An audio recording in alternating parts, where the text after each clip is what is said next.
She was fishing to help feed her poor family. But her own grandmother kicked her into the river, all because her family had a bedridden father, and a simple-minded mom, and a brother struggling to hold it all together. Now the little girl is in the water, but she's accidentally time-traveled to a modern luxury home.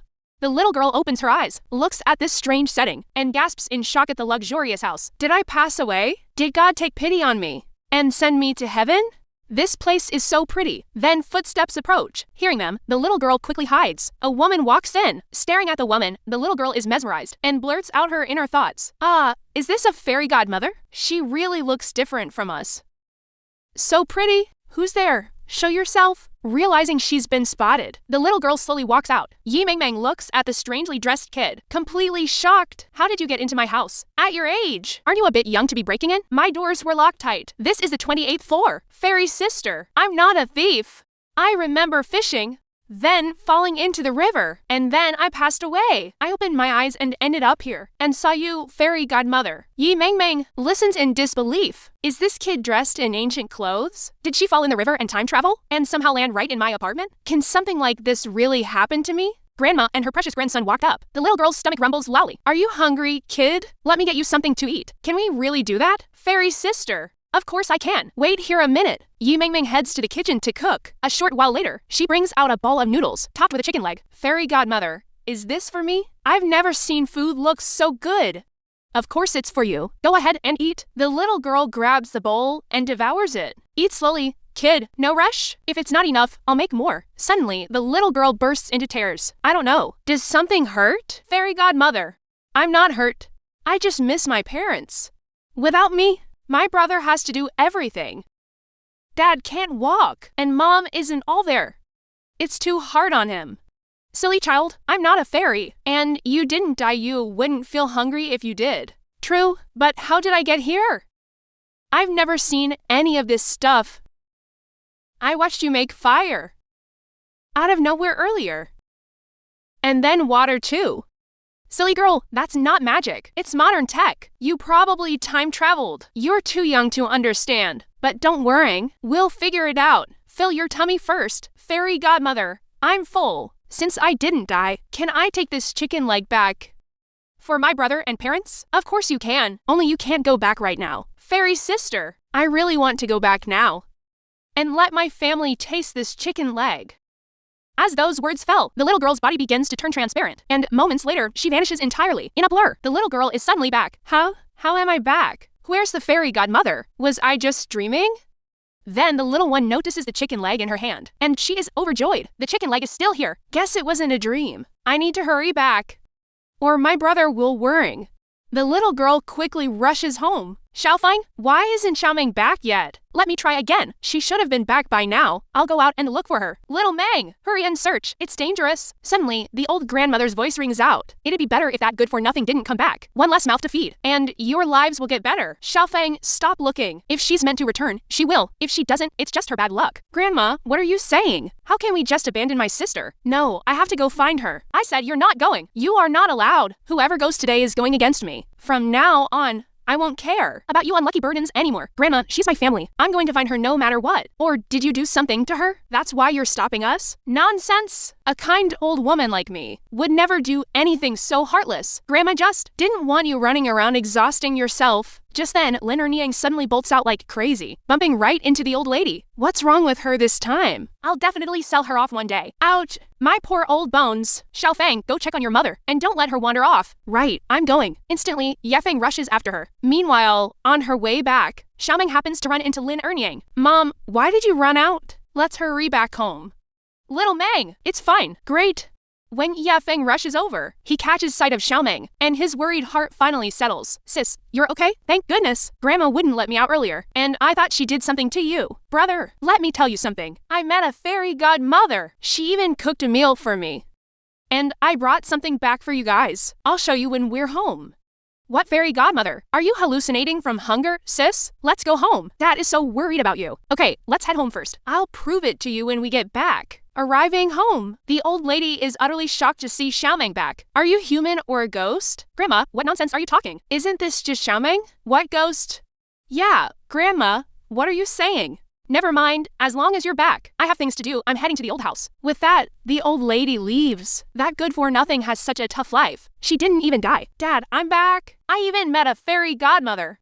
Little Meng, are you delirious from hunger? Where would a fairy come from? It's true. I was fishing by the river, and suddenly, I don't know how, I fell into the water. Then I opened my eyes and arrived at this super pretty place where a fairy godmother lives. She even cooked noodles for me.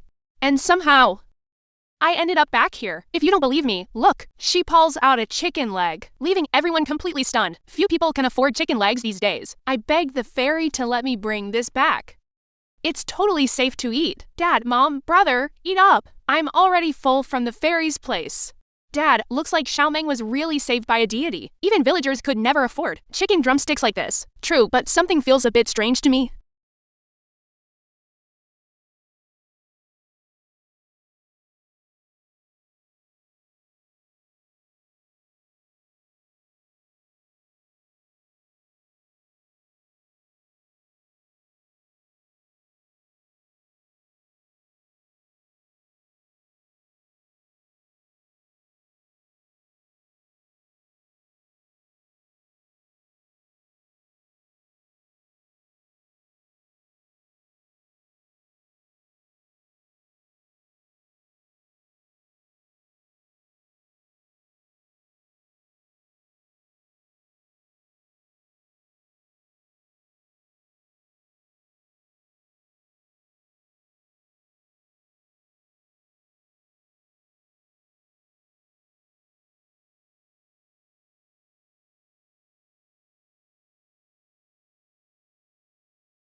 Looking at this sensible child, Yi Mingming felt a wave of heartache. Little silly, sister isn't afraid of you making a mess. Do you want a chicken drumstick? Sister will take you to buy one. No need? If I do that, I'll eat up all the food in the fairy's house. You should keep it for yourself, fairy sister. Don't thank me. Everyone can basically eat their fill nowadays. You don't need to worry about me. Let sister take you out to see the outside world. Hearing she could see the world of immortals, Xiaoming's heart fluttered. Can we really do that? Fairy sister. Of course I can. Then Yi Mingming took the little girl outside and onto the street. The little child stared at the passing vehicles in awe and wonder. This place where immortals live is really different. There are so many weird-looking animals running around. Little kid, those aren't animals. Those are cars, equivalent to your carriages from the past. But these things are all manufactured by us humans. The place you come from belongs to the past, while this is the future. So everything you see here is yet to come in your time. And in this era, most of us have enough to eat and wear. Xiaoming nodded, half understanding. A place where people can eat and dress warmly must surely be where immortals live. Afterwards, Yi Mingming brought Xiaoming to a grocery store. Boss, do you have rice here? How much do you need? Give me a generation's worth. Can you have it delivered? No problem at all. Just leave your address and pay. Yi Mingming paid and left right after. Little one.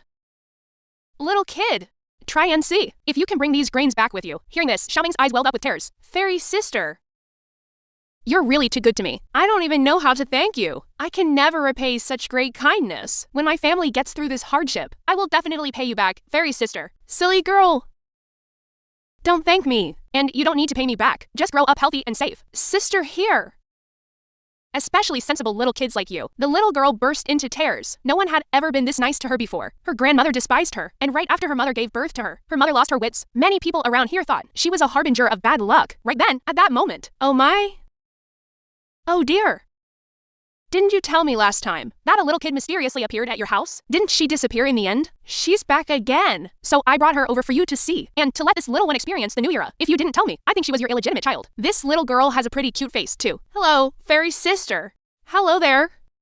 Little one, little kid, sister likes you a lot. At that moment, an airplane flew past the tall buildings, stunning a little girl. Such a huge bird. The birds here look different from the ones where I live. Will it eat people? I probably wouldn't even be enough between its teeth. Fairy sister, should we run away right now? The two of them burst out laughing upon hearing this. Little one. Little kid. That's an airplane, a tool we use in modern times. It's also invented by us humans. It lets us fly up into the sky and get anywhere very fast. Ah. And so many eggs too. It really is a place where immortals live. I've finally broadened my horizons. Immortals really can fly after all. Little one. Little kid. We're just ordinary people. Come on. Let's go. The three of them then went to a dessert shop and ordered a cake for the little girl. This looks so pretty. So gorgeous.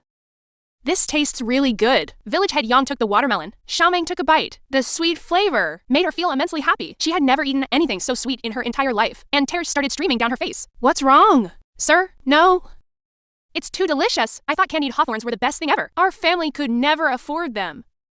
So I could only watch the other village kids eat them. The adults in the village all called me a jinx, a bringer of bad luck.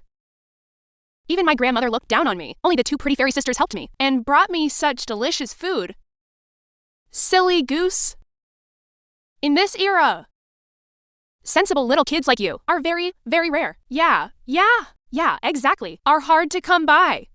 If you like the cake, eat more. If it's not enough, sister will buy you more. Fairy sister, I want my parents and brother to taste it too. Of course you can. Of course I can. And sister will buy you a fresh one to pack up and take back. That's wonderful. Great. When I grow up, I'll work like an ox and a horse for you to repay you. Little one, sister already told you. Just grow up safe and sound. You don't need to repay me. Whenever you need anything, sister will do her best to help. A warm feeling bloomed in Xiaoming's heart. After eating, the two returned home. Little one, try and see if you can take the grain and cake back. Thank you so much, fairy sister. We won't have to walk anymore. I'll give it a try. Yet the little girl was still standing right there. Huh, how strange. Why am I still here? Can I not go back? What's wrong, little one? I don't know. Let me try again. The little child closed her eyes and centered herself once more. This time, there were no accidents. It worked. The little child vanished instantly. Xiaoming had returned to her own world once again, looking at the cake in her hands and the grain she brought back. She was overjoyed. Little Meng was overjoyed. Failing to return earlier must have been because I was too greedy and wanted to take everything. As expected, in the immortals realm, you can't just take whatever you want. I shouldn't be too greedy. A big bag of grain can keep my family fed for a long time. The little child tried to drag the grain in the yard home, but after pulling for a long time, it didn't budge an inch. She was too small, and combined with long-term starvation, she simply had no strength. Looks like she had to call her brother to help. Guess we need the dog's help. I really can't move this. So the little tot hurried back inside. Huh, where's Doggy? I brought you something delicious. Little Meng, your brother is worried about you and went out to look for you. He didn't see you when he woke up, and he's scared something happened to you. Well, returning just one to Grandpa is enough. Then I'll go out and find my brother. Xiaoming immediately walked outside. Meanwhile, Yifeng was over at the old house asking old Madame Gu if she had seen Xiaoming. Xiaofeng, stop looking for that little jinx and save your energy. If she's gone, she's gone. If it's gone, then it's gone. Don't you forget, it was from the day of his birth that caused your mother to lose her mind. Soon after, your dad fell ill because of that bad omen. He went up the mountain to find herbs for that little jinx, fell down from the mountain, and ended up bedridden. All of this started because of her. You could have had a happy family, but it's all because of this little jinx, since it's destined to be with her family. Little Feng, don't blame your aunt for talking too much. Just leave this little jinx alone, lest you suffer too in the future. Even if she comes back, just throw her straight out.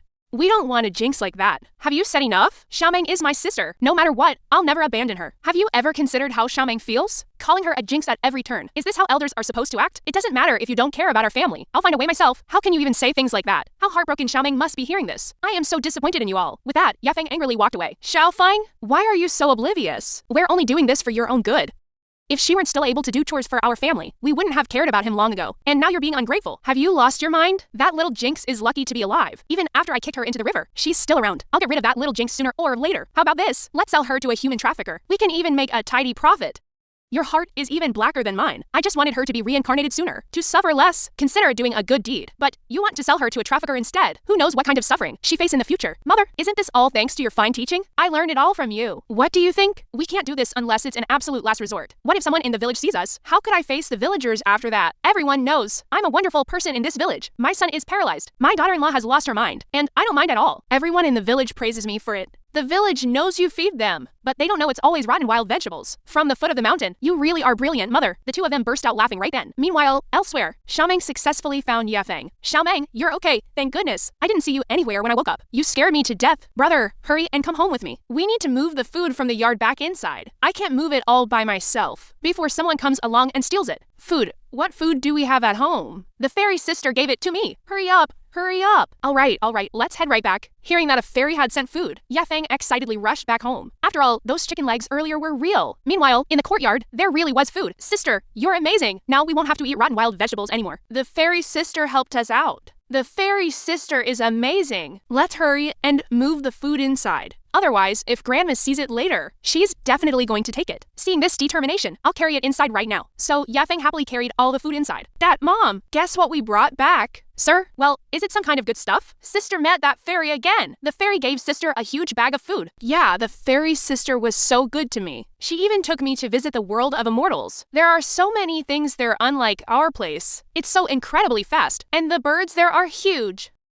The fairy sister said those birds carry people flying up into the sky. There's also lots of delicious food there. Is it really that magical? Xiaofeng, hurry up and check if it's really grain. Okay, I'll open it right now and take a look. Then Yafeng slowly opened the bag. Sparkling white rice was revealed in no time. It really is rice. Oh my goodness. This much rice will last us a very, very long time. Daddy, did you really not believe that I met the fairy sister? You even made Gout open it to confirm. No.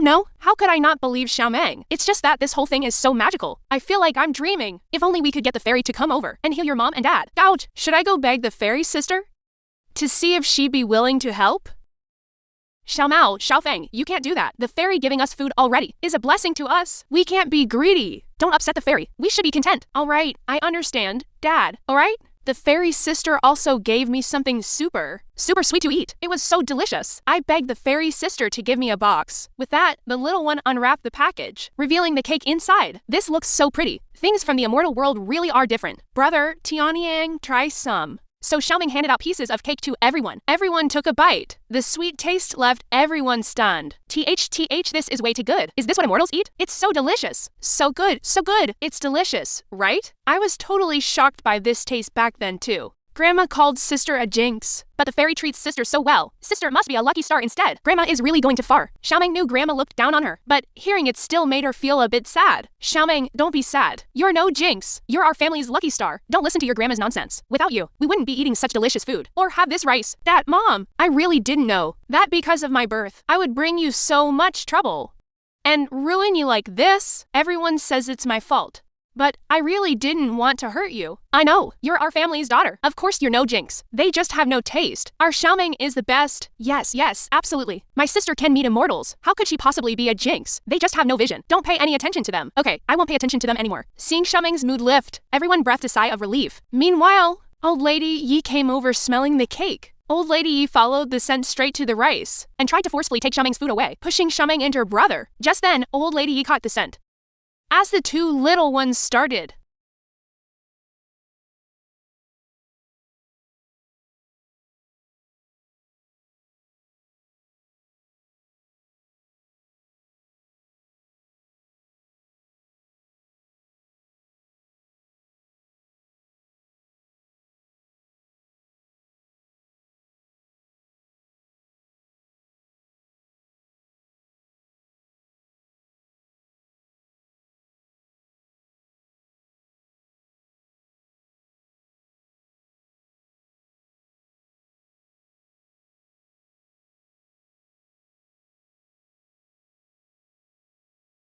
getting busy in the kitchen.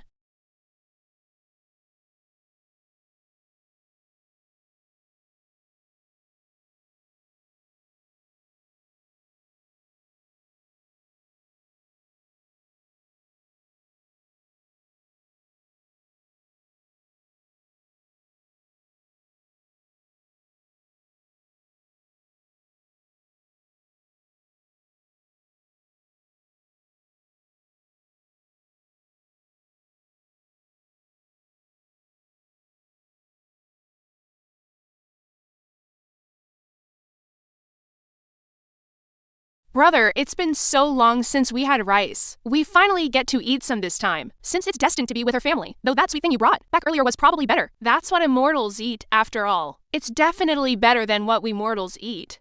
Before long, the cooking rice gave off a faint fragrance. It smelled so good. Haven't smelled this in so long. Meanwhile, as old lady happened to walk past, she caught a whiff of that faint rice aroma. So she hurriedly walked inside. You really were hiding things. Old lady walked inside on her own accord. Old lady came into the storage room and spotted that bag of rice in no time. Oh yeah? You really were hiding stuff behind my back. And it's rice too. Seeing this determination. Very good indeed. Where did you steal this from? We didn't steal this. The fairy sister gave it to us. Exactly, the fairy gave it to us. An immortal? Where would an immortal come from? Have you two lost your minds? A fairy? My foot. We're not crazy. The fairy sister really did give us this. Seeing this determination, I don't care if a fairy gave it to you or not. As for this rice, I, as your elder, will keep it safe for you. You're still too young, lest someone steals it away. It's safer with Grandma here. No, this was given to us by the fairy. We can't give it to you, Grandma. Old lady ignored them, stepped forward, and grabbed for the rice. Seeing this, Xiaoming quickly shielded the rice. I won't let you touch this rice. This rice is for Tianyang to eat. I can go without, but Tianyang can't. Old lady ignored her and shoved Xiaoming straight to the ground. I don't care if you jinxes eat or not. I'm going to eat it anyway. Your cheap lives. Eating this would just be a waste of food. Better let me have it instead. Sister, are you all right? Are you hurt? Brother, don't let her take the rice. Otherwise, Dad and Mom won't have anything to eat and will be sad. Grandma, you can't take the rice away. I'm taking it. What?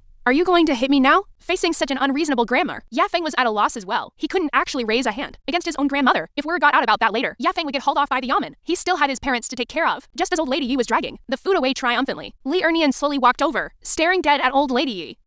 Grandma trying to forcefully take Xiaoming's rice. The rice brought back from modern times. Just as she was about to leave triumphantly, she was stopped by Xiaoming's silly mother. Lin Ernian, you fool! Hurry up and move aside. Don't block my way home. I'm going home to eat fragrant white rice. Go on back and eat your rotten wild vegetables. But Lin Ernian didn't budge. She backhanded old lady Yi across the face, knocking old lady Yi tumbling to the ground, completely dumbfounding her. Lin Ernian, have you lost your mind? You even dare to hit me? Then Lin Ernian dragged old lady Yi outside and tossed her right out. People outside saw old lady Yi flying out and froze for a moment. Mother Yi, how did you fly out of your son's house? I was just practicing flying freely. It's definitely not because that silly woman Lin Ernian threw me out. I wanted to practice it myself. Is that so? Mother Yi, your old bones are certainly sturdy, so full of energy. Of course, my physique is as tough as nails. I could fly another 10 or 8 times no problem. Really, Mother Yi, why don't you put on another performance? Hearing that, old lady Yi's expression turned ugly in an instant. Some other time. I need to go back and cook now. I'm leaving. With that, old lady Yi hurried away. With an old hag like her, who wouldn't know what she's up to? She was definitely thrown out by her daughter-in-law, bullying the poor woman just because. She's not right in the head. Pick on anyone else, but you had to go provoke a fool. Who knows what a fool might do? Talk about protesting too much. Still putting on a facade of pride. No way this can go on. So desperate to save face. She totally deserved it. Meanwhile, in the courtyard, Xiaoming looked at Lin Ernian, and tears involuntarily fell from her eyes. Mom, are you better now? Xiaoming, my precious daughter, I won't let anyone bully you. Mom, are you feeling better? However, Ernian didn't answer. She just stood there smiling silly. Seeing this, Xiaoming felt somewhat disappointed.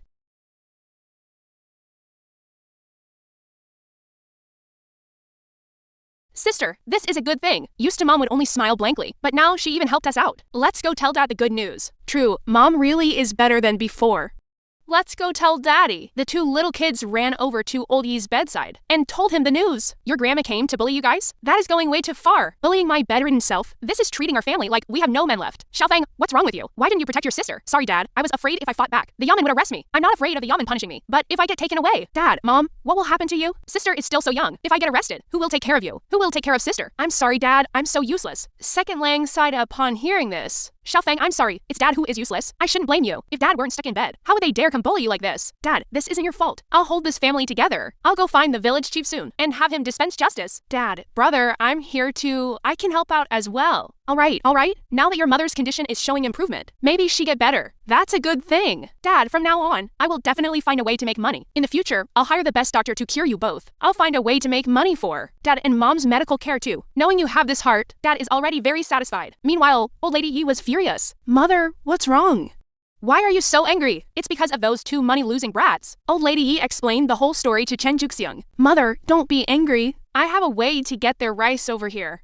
Tell me then, what good idea do you have? Let's call Erhezi from the next village over and have him snatch that rice. Erhezi is greedy. He'll definitely do it if we split it 50-50 with him. Lin Ernian is getting crazier by the day. What if we go and she makes us fly freely again? Mother, your old bones can't take that kind of tossing around. Split it 50-50? That's way too cheap for Erhezi. Mother, Taking a little loss is better than nothing. It's still better than getting nothing at all. White rice like that is really hard to come by these days. Fine then, I'll take a little loss. That hateful Linernian cost me half of my rice. Meanwhile, Yafeng was working in the fields, while Xiaoming was catching fish in the stream nearby. Fish, fish, come here. Whether we get to eat meat depends on you. Soon enough, Xiaoming actually caught a small fish. She was overjoyed upon seeing it. The fish is a bit small, but it's better than nothing at all. Just then, Yafeng walked over. Sister, what are you doing? I'm catching fish. I even caught one. Yafeng looked at the fish and said, Sister is so amazing. It's just that this fish is a bit too small. I want to give this fish to the fairy sister. The fairy sister gave me such a huge bag of rice and gave me so many good things. I want to repay the fairy sister. Look at this fish. I wonder if the fairy sister will mind it. Probably not, right? This is our little token of appreciation. After all, immortals should be very generous. We don't have anything valuable left at home anyway. Meng will open one. Then I'll give this fish to the fairy sister. Okay, let's head home. Dad and Mom must be hungry. Let's go home and cook for them. Just as the two little ones were hurrying home, a man blocked their path. The man was none other than Erhezi. Stop right there, you little brats. How dare you steal my rice? You better know what's good for you. Hurry up and give my rice back. That way I can let you off the hook. What rice? Our family doesn't have any rice at all. Stop playing dumb with me. Hand the rice over right now. Otherwise, don't blame me for being ruthless. Grandma sent you, didn't she? Only Grandma knew our family had rice. You don't need to play dumb anymore. You little brat are pretty smart, aren't you? I am definitely not because I'm scared of Linernian. That I intercepted you guys on the road. I want to make that clear. Aren't you just confessing without even being tortured? If you have the guts, come to our house to get the rice. What kind of bravery is bullying little kids? You're just scared of my mom. Well, I'm going to bully you anyway. Leave this little girl behind. You go and get me that rice. Impossible. Even if it costs me my life, I will never hand my sister over to you. And you're not getting the rice either. Yafeng immediately charged forward. Being so small, he naturally was no match for the burly Erhezi. Over and over again, he was beaten down to the ground by Erhezi. Stop trying to block him, brother. Let's just give him the rice. If this keeps up, you'll get hurt. No way! Last time Big Brother failed to protect you. This time I'll protect you no matter what. You really don't appreciate a toast and prefer a forfeit. Then don't blame me. Just at that moment, while cutting watermelon, Yi Mengmeng was getting ready to eat. A flash of white light cut through, and she suddenly appeared, landing straight on Erhezi. Yi Mengmeng looked utterly confused. Suddenly, a watermelon fell right into her arms. Looking at the familiar little boy before her, Yi Mengmeng was stunned. Fairy sister, you came to save us. Am I still asleep? Could I be dreaming? How did eating watermelon lead to time travel? Little one, where am I right now? This is the place where I live. That really is strange. Little kid, who is this little boy? Why is his face beaten up like a pig's head? You stinky woman, can you get down off me to talk? Didn't you realize you're crushing someone? Hearing that, Yi Mengmeng quickly got off. I'm so sorry. I didn't know someone was under me. No wonder. Falling from so high didn't hurt at all. Fairy sister, she's a bad person. She's the one who beat my brother into a pulp. Little lady, you're not bad looking at all. Want to come home with me and be my wife? Go take a piss and look at your own ugly face. What kind of toad? Are you dreaming of eating swan meat? Here's your chance. Kneel down and apologize to these two little kids, and I'll let you leave. Did I hear that right? You want me to apologize and give me a chance? What a pity. Looking so pretty, yet you're a complete fool. Little kid, hold my melon for a second. I'm going to deal with her. As those words fell, Yi Mengmeng simply picked the man up. The man was dumbfounded. Granny, I just happened to be strong. Told you to apologize and you wouldn't. You brought this on yourself. Then the man was grabbed by Yi Mengmeng and tossed straight onto the ground, passing out cold immediately. Watching the overpowered fairy sister in action, Yue Feng couldn't help but feel deep admiration. Are these real immortals? This is just too amazing. If only I could fight like that too. Little guy, are you okay? Your face is all swollen up like a pig's head. Don't worry at all. These are just minor issues. As long as little sister is safe, it's fine. Fairy sister, why did you come here? I have no idea either. Why I suddenly appeared in this place. But that man, why was he bullying you too? Fairy sister, please help me.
have a seat for a moment. I'll go pour you some water to drink. Little Meng rushed off to pour water. Yi Mengmeng looked around the dilapidated house and let out a helpless sigh. Two little kids holding down a whole household. It really hasn't been easy for them. Just staying alive is already a miracle. Fairy sister, your things. I've washed them clean for you. Great, now bring me a small knife to slice up the melon for you all to eat. This thing is edible too? Of course I can. Don't you guys have watermelons here? I've never seen one before. Not even in the county town. Maybe they only have them in the capital. I've never been to the capital either, so I've never seen one. Well, returning just one to Grandpa is enough. This might actually be a great business opportunity. What kind of business opportunity? Don't worry at all. Go fetch the knife quickly. This watermelon is super delicious. All right, I'll go right now. Before long, Little Meng returned with a bowl of water. Have some water, fairy sister. Thank you, Little Meng. Yi Mengmeng took it and drank a few sips. Fairy sister, I brought your things back. Yi Mengmeng took the knife and promptly cut the watermelon into several pieces. Here, try a piece. Oh, this red part is edible. The little boy's eyes lit up. He looked at the watermelon and took a bite. The sweet taste left the little fellow craving more. Well, how is it? Is it good?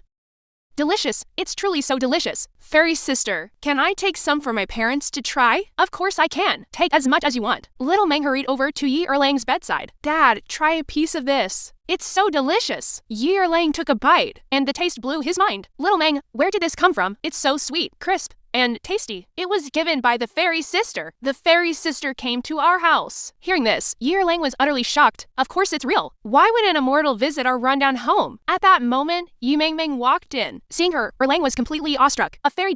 She really is an immortal. Her aura is completely different from us mortals. Immortal, welcome to our humble home. Forgive my bad legs, as I cannot stand up to greet you. Uncle, auntie, hello. I'm not any kind of immortal. I'm just a mortal like you guys. Fairy sister, you are definitely an immortal. I saw you suddenly appear out of thin air from the sky and effortlessly subdue that man, along with so many things I've never seen before. Since it's destined to be with her family. You're being too modest. Little Meng told us all about it. We are so grateful for the immortal's help. Realizing she couldn't explain it away, Yi Mengmeng dropped the subject. I need to let you know. How are your legs right now? Do you have any feeling in them? I know a bit of medicine. May I take a look at them for you? Yes, of course you can. Thank you so much for stepping in, immortal. Yay, thank you, fairy sister. Daddy can be saved. Yi Mengmeng looked down at his thighs and pressed her hands onto them. Instantly, beads of sweat as big as beans popped out all over Erlang's face. Dad, are you okay? There's still sensation. Didn't you see a doctor back then? No, we didn't. Grandmother wouldn't allow it. She said a simple bandage would be enough. Later on, Dad's condition just kept getting worse until he couldn't get out of bed at all. It's that grandmother of yours again. If it had been treated in time, it wouldn't have come to this. It's hard to say now. There's probably congealed blood trapped inside his leg. It's hard to tell if treatment will still work. I don't have my tools with me either. This is getting a bit troublesome. So, fairy sister, can Dad's legs be cured? If I had my tools, I could give it a try. Without them, I'm not confident at all. I wouldn't dare try anything with random tools. If an infection sets in, it'll be a real disaster. It's a shame my tools are still back at my place. If we'd caught it early with some medicine, he'd be fine. At this point, surgery is the only way to clear the blood. If only the fairy sister's tools were here, then Daddy could get better. Right as she spoke, Yi Mengmeng's medical kit dropped out of thin air. This left Yi Mengmeng completely dumbfounded. The others stared at the item appearing out of nowhere, utterly bewildered. Fairy sister, what is this thing? How did it just suddenly show up? This seems to be my medical toolkit. Of course it's real. Does that mean my daddy is saved? Fairy sister? Great. But this toolkit appeared in such a strange way. Little Meng, did you make this happen? Just like me. We both arrived in this world inexplicably. It probably has nothing to do with me, right? I was just wishing that if Fairy sister had tools, she could save Daddy. Little Meng, maybe whatever you wish for in your heart comes true. Why don't you try wishing for something else and see if it appears? This must be some kind of immortal magic. I can't do it. Just give it a try. Maybe it'll actually work. Fine, I'll give it a try. Little Meng closed her eyes and thought about what she wanted most. After waiting for a long time, there wasn't any reaction at all. I told you I couldn't do it. This is real immortal magic. After all, sister, what were you thinking about just now? I was just wishing for a big chicken leg for everyone. That way we'd all have some meat to eat. What a clever little imp. Thinking about food first. Our family doesn't have much to eat. If we could have chicken legs, nobody would have to go hungry. Little Meng, all right. Sister here is going to treat your daddy. You just shouldn't watch what happens next, okay? Okay. Fine. Leave it to sister. Well, I can't guarantee 100% recovery for your dad. I'll do my absolute best. Okay, I trust her. Uncle, I need to let you know. I don't have any anesthetic here. Anesthetic can reduce your pain. But since I don't have any, the process is going to be very painful. Can you endure it? I can. No matter how painful, I will endure it. I can't let my two little kids keep getting bullied. They're still young. They shouldn't have to go through this. As long as they're okay, it'll be fine. All right, okay. Meanwhile, the little kids out in the courtyard were waiting anxiously. Little sister. Sister, something might have gone wrong. Big brother. Brother, can't you just trust Fairy sister? Spit, spit, spit. Little sister, I'm sorry. It was Big Brother running his crow mouth. Fairy sister is so amazing. There won't be any problems. Big Brother, you're so old now. You need to be a bit more mature. Don't be so impatient. Have faith in Fairy sister. Just at that moment, Grandma and her precious grandson walked up. Fairy sister, how did it go? Is Daddy all right? Everything went smoothly. It's fine. It's just that recovery is going to take a long time. That's great. Great. Thank you so much, fairy sister. We won't have to walk anymore. If you did, he could recover much faster. I can go catch fish for Dad. Fish definitely has lots of nutrition. I can do it too. I even caught a fish today. Your dad is so lucky to have such sensible kids. Fairy sister. Do immortals get hungry? Fairy sister. Big brother. Why are you worrying about whether fairy sister gets hungry? Brother, we should cook a meal anyway to host fairy sister properly. Big brother is such a big dummy. Yes. It's big brother's fault. Right. Fairy sister, please don't be mad, okay? Fairy sister, but he's not a bad person. Little silly goose. Why would I ever be mad? Silly goose, brother. Our family doesn't seem to have anything good to treat fairy sister with.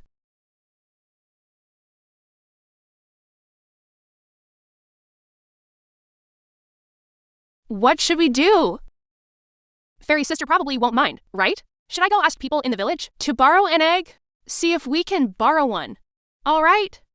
Little sister, go give it a try. Okay, fairy sister shouldn't blame us. Okay, then I'll go try asking. Okay, Yi Mengmeng was in the courtyard. Meanwhile, Auntie?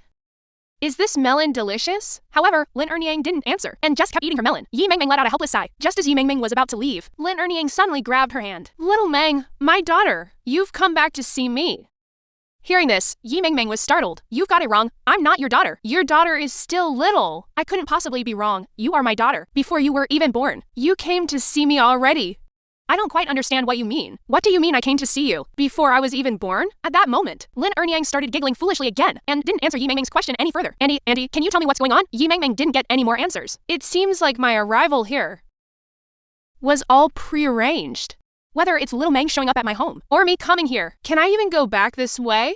I can't worry about that anymore. If I can help, I'll try. In this era of extreme scarcity, just surviving is a problem. Other people get system spaces when they time travel. But where's my space? Damn it. Yi Mengmeng couldn't help but curse out loud at the heavens. Meanwhile, little Meng had already experienced countless rejections. Meanwhile, when she knocked on the door once more, the door opened, but the person inside gave her a hostile look. You little jinx, what are you knocking on my door for? You little jinx, if you mess it up, you can't afford to pay for it. What do you want with her house? Are you trying to scout around and see if anyone's home so you can steal our things? So young and already straying from the path, always plotting crooked schemes. Andy, bye. I didn't come to steal anything. We just have a guest at our house, and I wanted to borrow an egg from you. Can I? Oh? Your family can actually have guests over? Well, you have a visitor?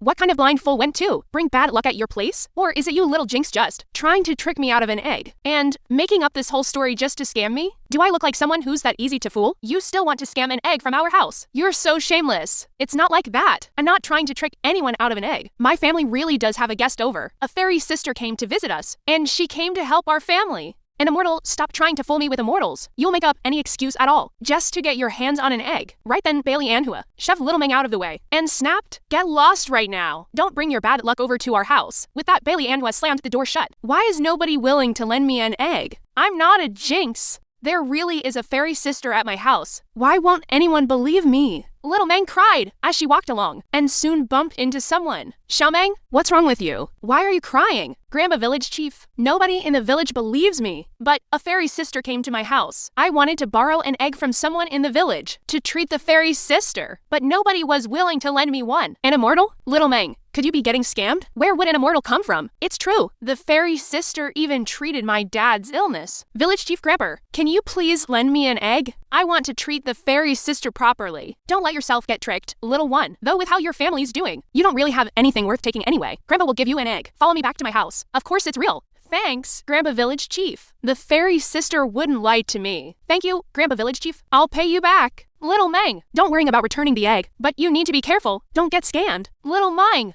Village Chief Grandpa, I'm not stupid. I won't get scammed. I'll return the egg later. I'm going home to cook now. With that, little Meng left. Mayor Young could only sigh helplessly. At that moment, the village chief's wife said, Old man, did you really just give him the egg like that? What, feeling sorry over a single egg? Why would I feel sorry over an egg? I'm just worried little Meng will get scammed. Their family situation is already so miserable, and having a grandmother like old lady Yi, I feel bad for little Meng. Other kids are just mischievous. But a kid as sensible as little Meng is so rare. Aren't you going over to check? I'm definitely going. Once I finish up some chores around the village. This old lady Yi seems kind on the surface, but she took advantage of Year Lang being bedridden to seize everything he owned, leaving nothing at all for those two kids. Most people in the village fell for old lady Yi's sweet words, but I see right through her. These are family matters, so it's hard for me to intervene. But if any outsider dares to trick little Mang again, I certainly won't let them off. I'll go meet this so-called fairy later and see what kind of tricks she's pulling. All right, old man. You keep a close eye on things, and make sure little Mang doesn't get scammed. Meanwhile, looking at the food on the table, a small fish, a bowl of steamed eggs, and some greens. This must be the best food they've ever had. Fairy sister, please don't mind it. Our family is poor, and this is all we have. Of course not. You've already given me your very best. I'm happy. You guys eat the egg. You're still growing. Fairy sister, you should eat it instead. You worked hard at curing my dad. I've felt your kindness, but you guys eat it. You're still young and need to eat more. Only by growing up strong can you protect your family. Fairy sister, are you really not eating it because you think it's beneath you? Of course, not because of that. It's because you need the nutrition from this egg more than I do. Sister here, not only am I strong, but I can also handle hunger well. I'm famously a light eater. All right then. Then we'll save the egg for our parents. Mom and dad are sick. They need it more. Most kids at your age are very protective of their food, dying to snatch whatever is in others' bowls. Good kid, knowing to give things to those in need puts you leagues ahead of other kids. Little Mang, don't be so foolish that whenever someone asks you for food, you just hand it over. If that person genuinely needs food, then I'll give it to them. Silly child, emergency help comes first. If you have the ability, you can choose to help others. But if you can't even survive yourself and still choose to help others, then you're a big fool. Little Mang listened, nodding with a half-understanding look. Also, you should keep those black melon seeds. They're seeds. You can try planting them. Oh dear, I already ate the black ones too. What a pity. Good thing we still have another melon at home. You kids, don't hold back on eating the melon. Once you cut it open, it won't last long and will spoil. Just remember to save the seeds. That's all. Okay. Fairy sister, we understand. Meanwhile, outside the door, White Lotus smelled the scent of eggs. Why is there the smell of eggs coming from this little Jinx's house? Could this little Jinx have snuck into my house to steal them while I was out? It has to be that. So White Lotus stormed over. Furious, ready to settle scores with little Mang, arriving in the courtyard, White Lotus started cursing loudly. You little Jinxes, get out here. How dare you steal my eggs? Get out here right now. See if I don't break your hands. Inside, Little Mang and the others also heard the shouting. Little Mang, what's going on? Did you take Aunt Bai's eggs? I didn't. Grandpa Village Chief gave me these eggs. I asked Aunt Bai to lend me some, but she wouldn't lend them. Aunt Bai must have misunderstood. We just need to go out and explain. Don't worry, Dad. Mang will open one. This Aunt Bai is not someone to mess with. Be careful. I'll go with you. Judging by that voice, she's trouble. If I'm there, she shouldn't dare pull anything. Okay, thank you, fairy sister. Meanwhile, White Lotus looked at the young and pretty Yi Mingming and couldn't help feeling a surge of jealousy. Well, seeing your father go crazy, you couldn't wait to secretly find him a vixen, huh? I never thought your dad, even in his pathetic state, could still pull this off. What nonsense are you spouting? Fairy sister is no vixen. Fairy sister is our family's great benefactor. I won't allow you to talk nonsense. You're still young, so you certainly don't understand. This vixen is a stepmother your dad found for you. Don't be fooled by how nice she is to you now. Once she gets her hands on all your family's valuables, see if she treats you well anymore. You have quite the imagination. Pray tell, does this family have any valuables? White Lotus's expression instantly turned ugly. For a family that has to borrow eggs, indeed, they have nothing valuable. I've heard that when people are popular, trouble follows. But I guess when people are poor, trouble follows just the same. Talk nonsense again, and I won't be polite. I couldn't care less about your family's mess. But how do you explain this little Jinx stealing my eggs? How did she steal your eggs? Little Mang said, the village chief gave these eggs. Not stolen from you. You can go ask the village chief. Impossible. Absolutely impossible. Who in the village doesn't know? This family is full of Jinxes? Why would anyone lend him eggs? That's clearly throwing meat to a dog. It's gone forever. Only the kind-hearted old lady. Yi is willing to deal with them. Everyone else in the village avoids them like the plague. Let alone that old fox of a village chief. She definitely stole from my house. The village chief is shrewd and calculating. No wonder he became the village chief. Not everyone is like you. Devoid of any empathy before figuring out the truth over such a trivial matter. You come here making a fuss. Go ask the village chief first, and you'll naturally know if they're really your eggs. Stop making a groundless scene here. Grandma Guo doesn't have time to play with you. Looks like you refuse to hand them over. Even if I fed these eggs to the village guard dog, I wouldn't give them to you Jinxes. What are you doing? Are you going to rob us of the eggs too? I won't let you succeed. I'm taking these eggs. Do you really think you can stop me? Once I get the eggs, I'm going to report the village chief, so the whole village knows that you're not just Jinxes, but thieves as well. With that, White Lotus marched forward angrily, about to force her way into the house. Yi Mingming made a swift move, stepping right in front of White Lotus, and picked her up by the collar in one swift motion. White Lotus was stunned. Let me go. What are you doing? Normally, I'm a civilized, reasonable person, but you refuse to listen, so I have no choice but to use some extraordinary measures. Just as the village chief was about to step into the courtyard, a figure suddenly dropped down, shocking the village chief. Looking closer, the person sprawled on the ground was none other than White Lotus. White Lotus, what happened to you? How did you end up flying out? Village chief, you've come at the right time.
Village head Young looked at the innocent-looking Yi Mingming, staring at her coldly. So young, how could she possibly be an immortal? She doesn't have an immortal vibe at all. It looks like Little Meng and Little Feng have been swindled. Hello, Village head Young. Thank you for the eggs you gave Little Meng. Little Meng, Grabber is thirsty. Go pour him a bowl of water. Little Feng, you go too. Okay, Village Chief Grabber. After the two children left, Village head Young spoke up. Young lady, you're so young. Why are you out here scamming people? If you're after money, please go elsewhere. This family is very poor. Not a good fit. Come to think of it, aren't you trying to secretly sell off these two children to be a human trafficker at such a young age? How can you commit such a heinous crime, seeing that you're still young? I'm advising you out of kindness. If you insist on going your own way, then I'll have to report you to the authorities. Don't waste your youth rotting away in a prison cell. You misunderstood, Village Chief. I have no intention of selling these two children. Besides, you certainly don't look like one. But that doesn't prove you don't have bad intentions. Otherwise, why would you come to this dirt poor home? Right at that moment, Grandma and her precious grandson walked up, carrying a slice of watermelon. Grandma, Village Chief, have a taste of this. It's really delicious. Village head Yang took the watermelon and asked, Little Meng, what is this? Fairy sister brought it. It seems it's called watermelon. Have a taste.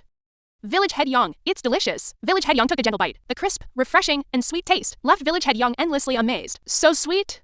So good. Delicious. Instantly, Village head Yang dropped to both knees. Food from the heavens. It really is an immortal. It's me. I was blind and failed to recognize greatness. I offended an immortal. Please forgive me, immortal. This kneeling completely threw Yi Mingming off guard. This Village head Yang has zero pride. A single slice of watermelon completely won him over. Village head Yang, please get up. There's no need for this. No.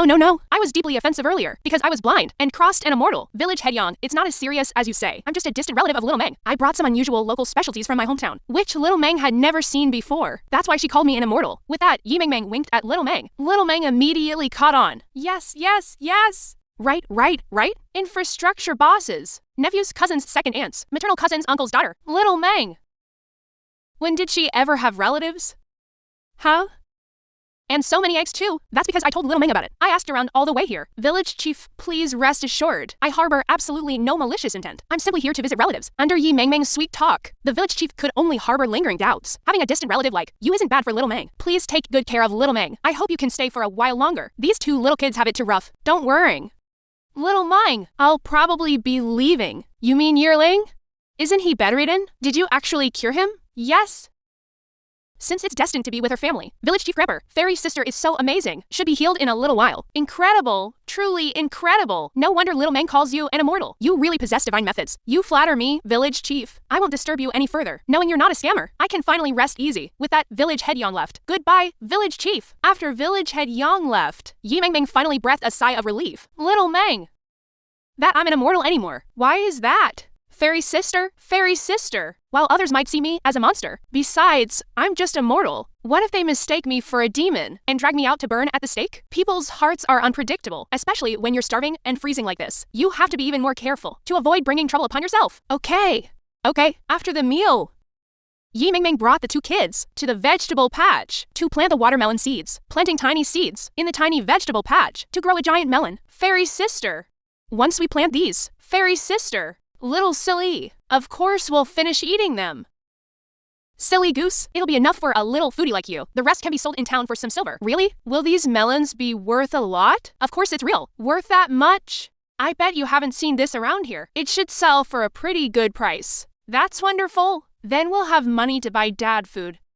Dad will be able to get a bit better. Little Mang, these melons don't grow that fast. It takes about 100 days or so. Okay, goodbye, fairy sister. It's okay. Having melons to eat is enough. When night fell, Little Mang couldn't help asking Yi Meng Meng, Fairy sister, are you leaving tomorrow?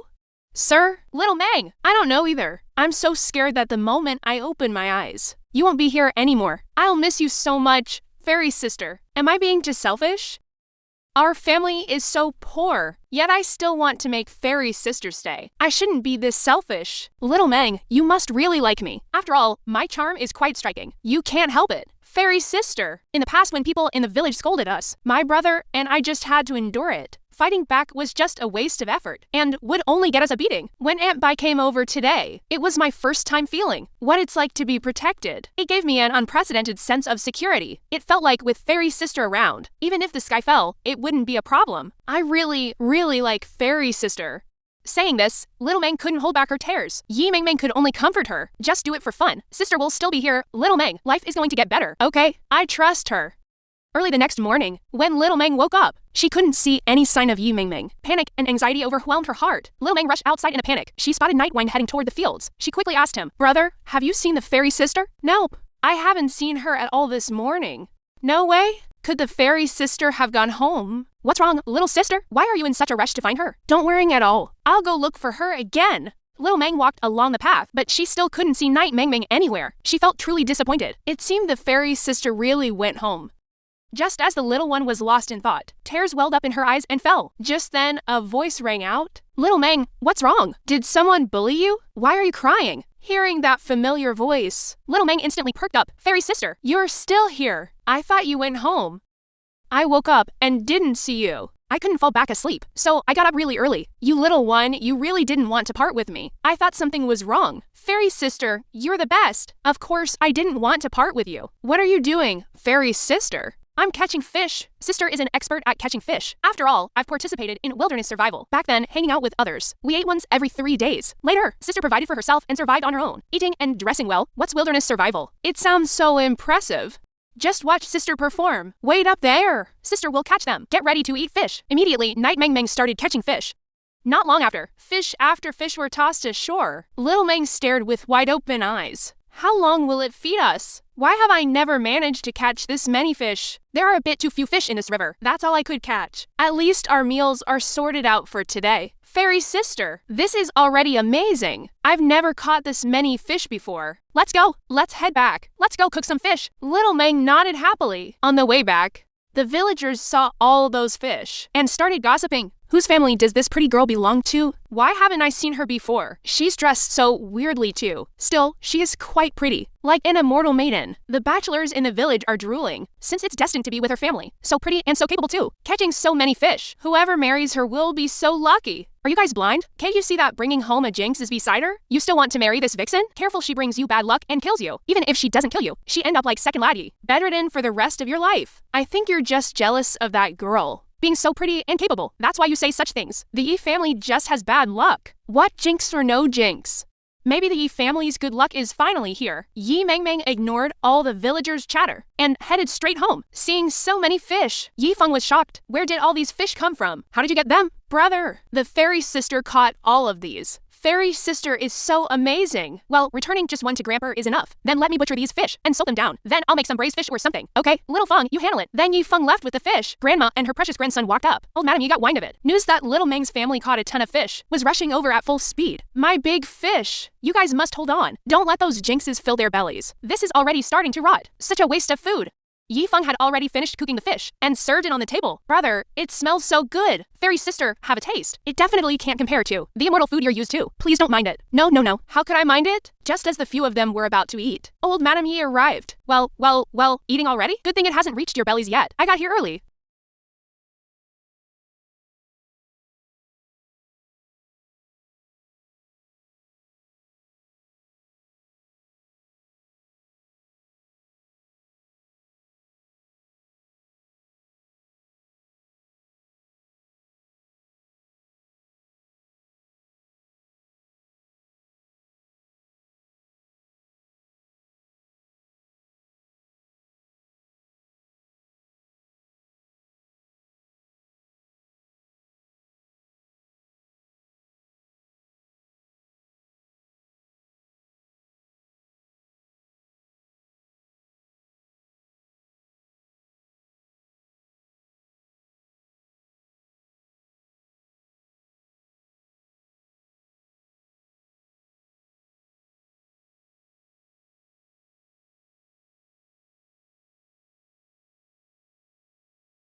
Then Yi Mengmeng paid her no more mind. Right then, second mother Lin walked over. Good daughter, don't be mad. Mom will take care of her. She's too noisy, ruining our fish dinner. Then second mother Lin dragged old Madam Yi away. Second mother Lin, let me go. You crazy woman, don't try anything funny. I was wrong. Immediately, old Madam Yi was tossed out. Old Mrs. Yi, practicing your free flight again? You're improving this time. Flew even further.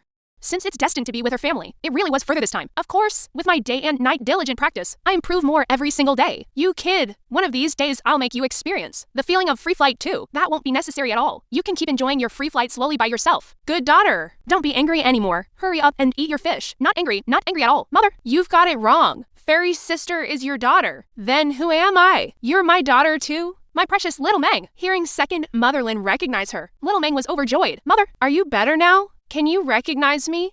Then second mother Lin started eating her fish and stopped talking. At least mom can recognize me now.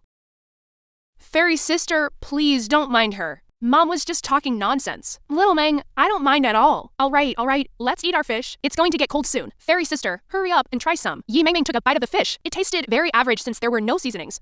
How is it, fairy sister? It's alright, just a bit plain. If only I had some soy sauce. As soon as she spoke, a bottle of soy sauce materialized out of thin air, leaving Yi Mengmeng completely stunned, drizzling the transmigrated soy sauce over the fish. The two ancient kids were completely shocked after tasting it. Delicious, so delicious, truly worthy of immortal seasoning, since it's destined to be with her family. This tastes so good. Everything we ate before had no flavor at all. Alright, if it's good, eat more. We have plenty of fish anyway. Tomorrow, take sister up the mountain to have a look. Let's see if we can hunt some game. The two little ones cheerfully nodded. How did this soy sauce just appear out of thin air? Could I be the one who commands reality? So Yi Mengmeng started wondering about what she wanted. Oh heavens, please grant me a lavish Fu Manchu banquet. Yet nothing happened at all. Is my posture wrong? Or is my magic not strong enough? Summoning a Fu Manchu banquet. Let's lower the bar and try again. Oh heavens, please grant me a pork chop rice bowl. Immediately, Yi Mengmeng tried several postures in a row, but none worked. It left little Meng by her side completely dumbfounded. Fairy sister, what are you doing? Only then did Yi Mengmeng notice little Meng, looking totally embarrassed. It's nothing. Little Meng, I'm just working out.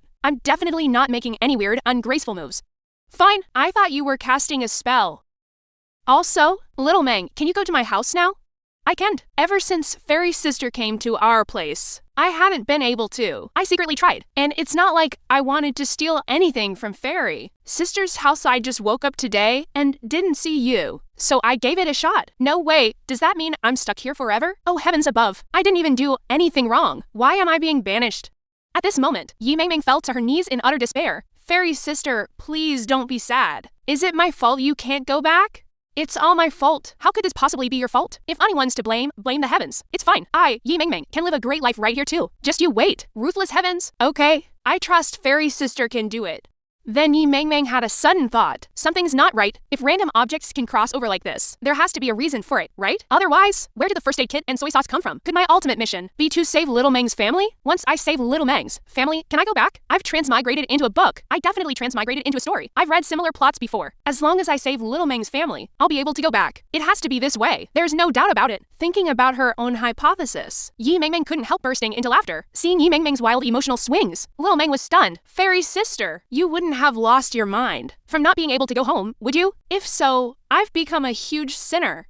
What's wrong with you? Please stay calm. Not being able to go home is no big deal. Little Meng's home is your home, even if it's a bit run down. At this moment, Yi Mengmeng finally snapped back to reality, realizing she must have scared little Meng just now. I'm so sorry. Little Meng, did sister scare you? You don't need to worry. Sister's mental state is totally fine. I just figured something out a second ago, which is why I laughed. Sister has definitely not gone crazy. Well, returning just one to Grandpa is enough. Earlier, I saw Fairy Sister crying, and then laughing, and it worried me to death. It's totally fine, really. Sister here is going to take good care of you. I won't let you suffer even the slightest harm. Whoever dares to touch you, I'll fight them to the death. Hearing Yi Mengmeng say something like that, little Meng was still worried about her mental state. I should probably find a doctor for Fairy Sister. I just don't know if a doctor can cure a fairy's illness. Fairy Sister is so good to me. No matter what it takes, I have to help Fairy Sister get better. The little one secretly made up her mind. Little Meng, wake up. Time to get up.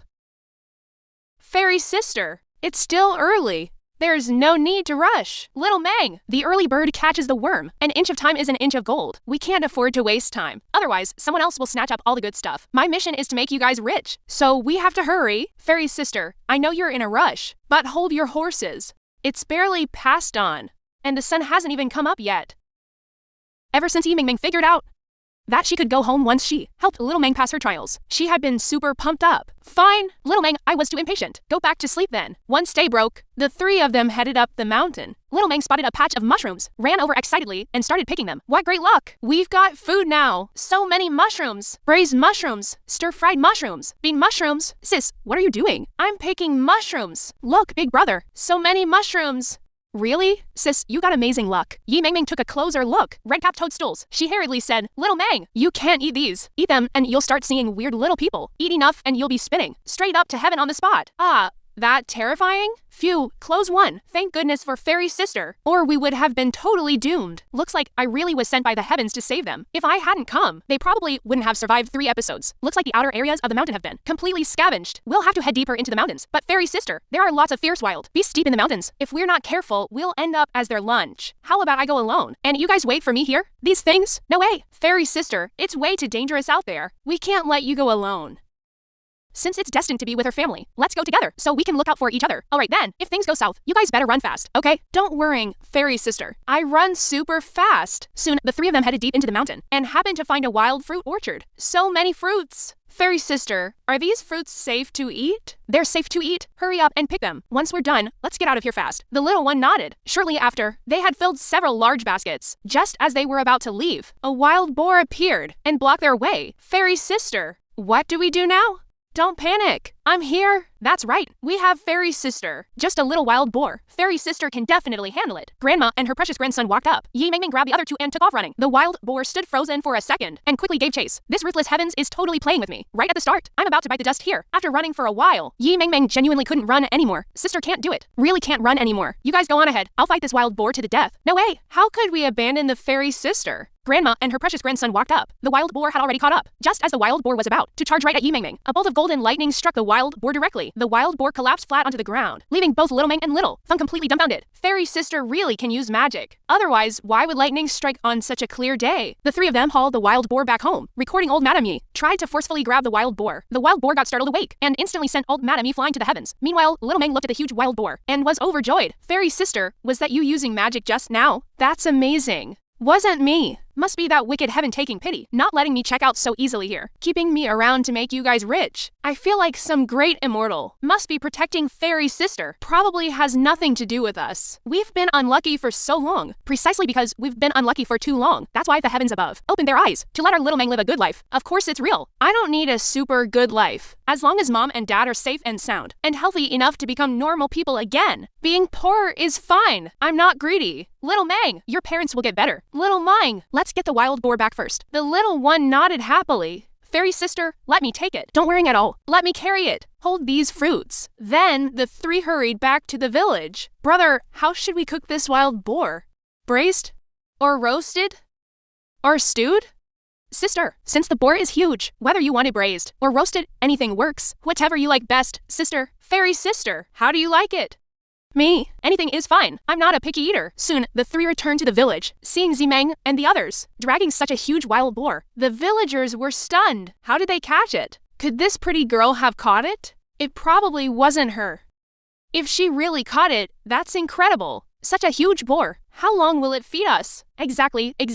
Just thinking about it is mouth-watering. Grandma and her precious grandson walked up. A figure rushed over quickly. It was none other than old Mrs. Yi. She blocked Zimeng's path directly. Stop, you bunch of jinxes. Where did you get such a huge boar? Big sister caught this. It has nothing to do with us. Seeing this determination, you're just making excuses not to respect me. Such an old woman. Everyone come look. I kindly fed them all this time, but I raised a bunch of ungrateful wolves. They won't even share food with an elder. At these words, the crowd began to whisper. Oh, please, you only gave these 2 kids rotting vegetable leaves not even dogs would eat. And you made this child plow 18 acres daily. How do you even dare say that? Hearing this, the crowd murmured even louder. I never expected the old lady to be such a person, treating these kids like beasts of burden, and not even feeding them well, yet claiming sweetly that she treated them so well. Stop spreading malicious lies here, or I'll tear that mouth apart. What? Afraid to face the truth? Bullying 2 young kids? Really? I'll take care of these kids from now on. You have no say here. Besides, the family split up long ago, and you took all the valuable things. Nonsense! I am their grandmother. These juniors owe filial respect to me. I'm taking this wild boar. Just try taking it if you dare. Ignoring Yi Mingming completely, old Mrs. Yi stepped forward to grab the boar. Grandma and her precious grandson walked up. The wild boar suddenly woke up, glared angrily at old Mrs. Yi, and charged straight at her. Old Mrs. Yi was sent flying into the sky. After old Mrs. Yi was sent away, the boar seemed to spend its last bit of strength and collapsed. Granny flew so high, truly flying freely in the sky, and not picky with food. These are the fruits, big brother, and I picked with Fairy's sister. Have a taste.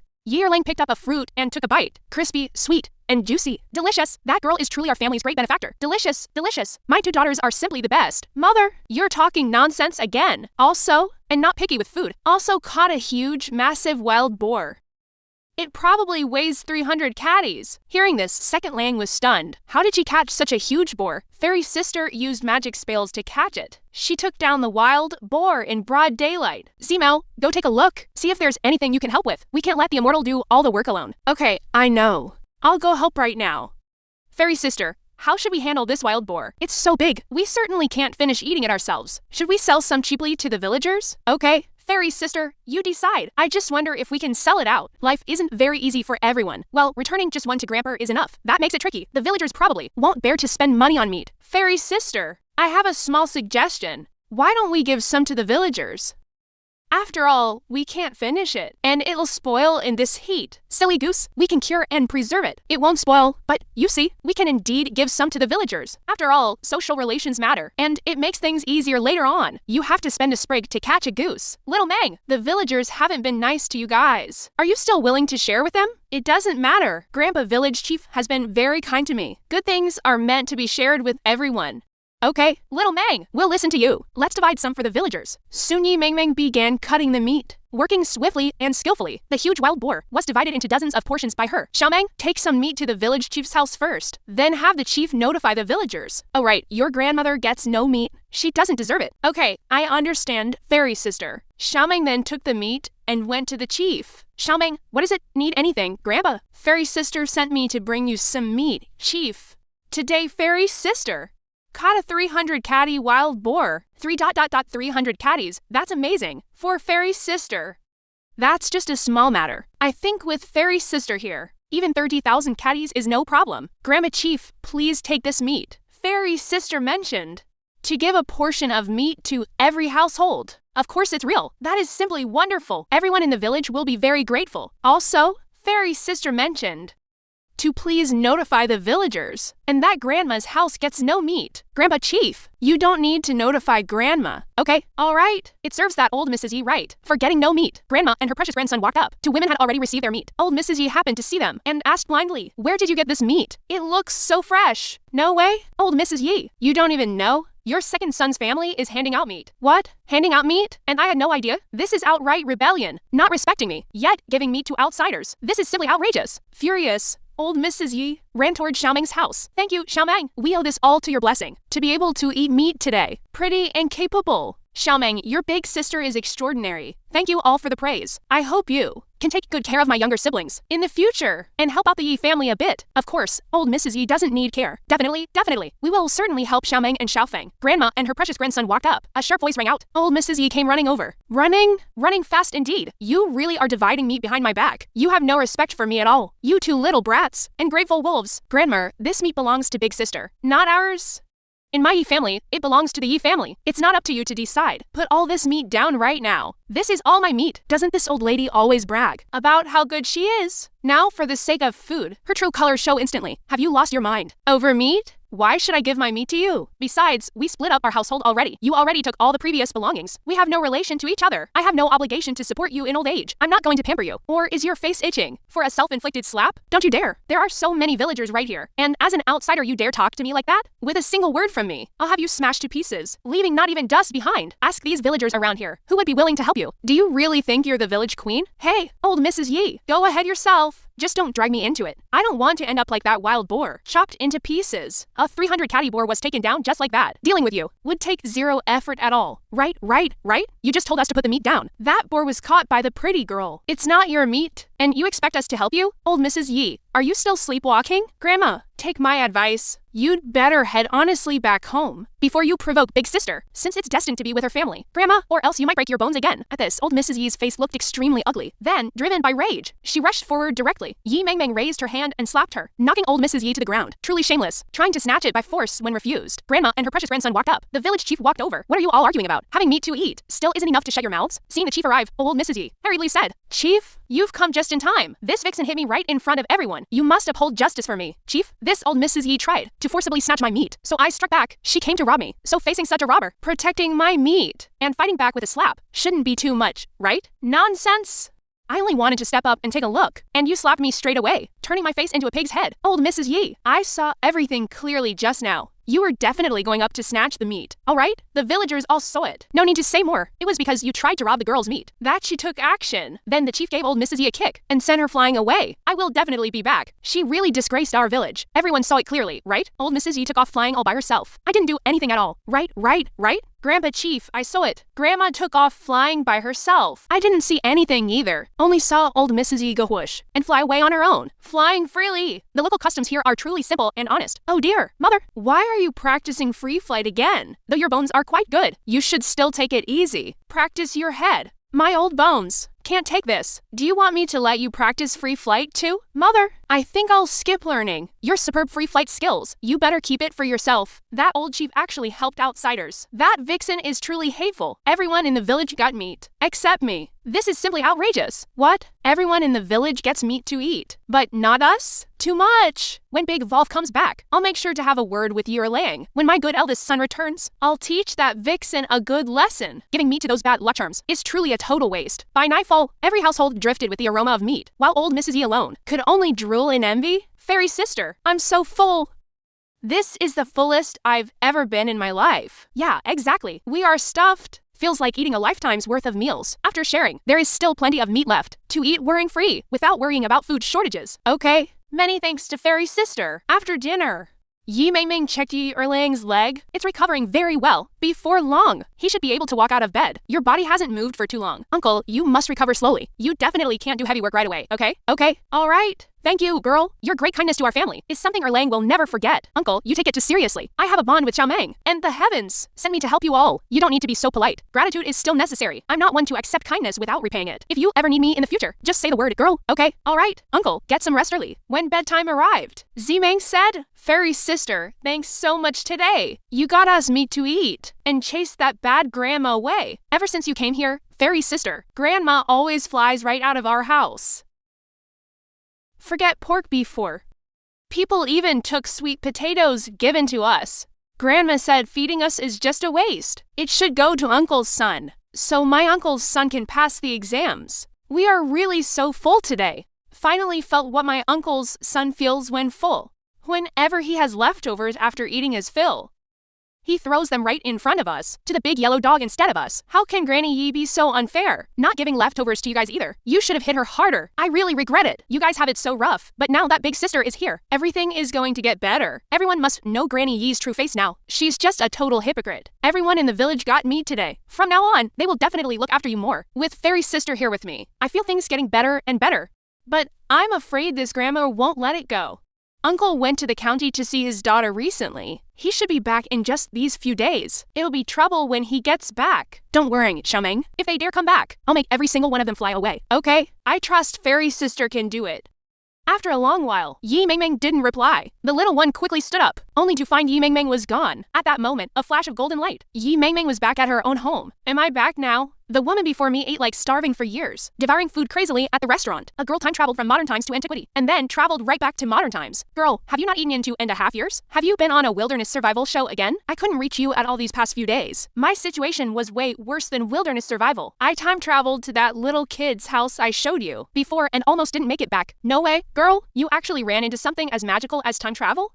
I have no idea what happened either. I was just eating melon when I suddenly crossed over. That kid's family is so poor. Surviving there is a miracle. Then, why didn't you bring back some things from ancient times? Everything you bring back would be an antique. Super valuable. I don't even know how I got back myself. I was just pulled back out of nowhere. The house only had some bowls and chopsticks. There wasn't anything good. The valuable stuff was all taken away by his heartless grandma. The whole family was eating rotten wild vegetables. If I hadn't given him a bag of rice when he came over to my side, I'm afraid I would have starved to death over there. Now that I've left, the little Mang family is probably going to be bullied again. How can there be such a cruel grandmother, making her own granddaughter eat rotten wild vegetables? The Mang family's situation is special. The father is bedridden, and the mother has lost her mind. That old hag definitely looks down on this branch of the family. Isn't that even more outrageous? Making a family like that eat rotten wild vegetables. Isn't that practically asking for their lives? Well, nothing we can do. They couldn't eat enough or stay warm there. Luckily, the village chief there is quite open-minded and helps little Mang. Otherwise, this family might not have made it through. The heavens probably couldn't bear to watch either. So they sent me over to protect them for a bit. You have no idea. A 300-pound wild boar was chasing me around over there. But in the end, a bolt of lightning struck the boar in broad daylight. We share the meat with everyone in the village. Hopefully they'll treat the Mang family a bit better now. Mang, it's already great that you made it back safely. That was a 300-pound wild boar. It could easily toss you up into the sky. Even though you're pretty strong, you still can't compare to a wild boar. You already did your best to help them get better. All you can do is human effort and trust destiny. The rest has to be left up to the heavens. Hopefully the heavens will open their eyes and be good to them. Meanwhile, over at Mang's place, Yifeng asked in confusion, how come we don't see the fairy sister? Has the fairy sister not woken up yet? Brother, the fairy sister went back home. We might never see her again. The fairy sister went back. Don't be sad, sis. The fairy sister will come visit us. I suppose so. ... The fairy sister must have really missed home too. I saw the fairy sister doing some weird motions the other day. She looked like she was driven crazy. True, how can our mortal world compare to the immortal realm? It's normal for the fairy sister to want to go home. The fairy sister has helped us plenty already. We need to work hard and do what we can to help others in the future.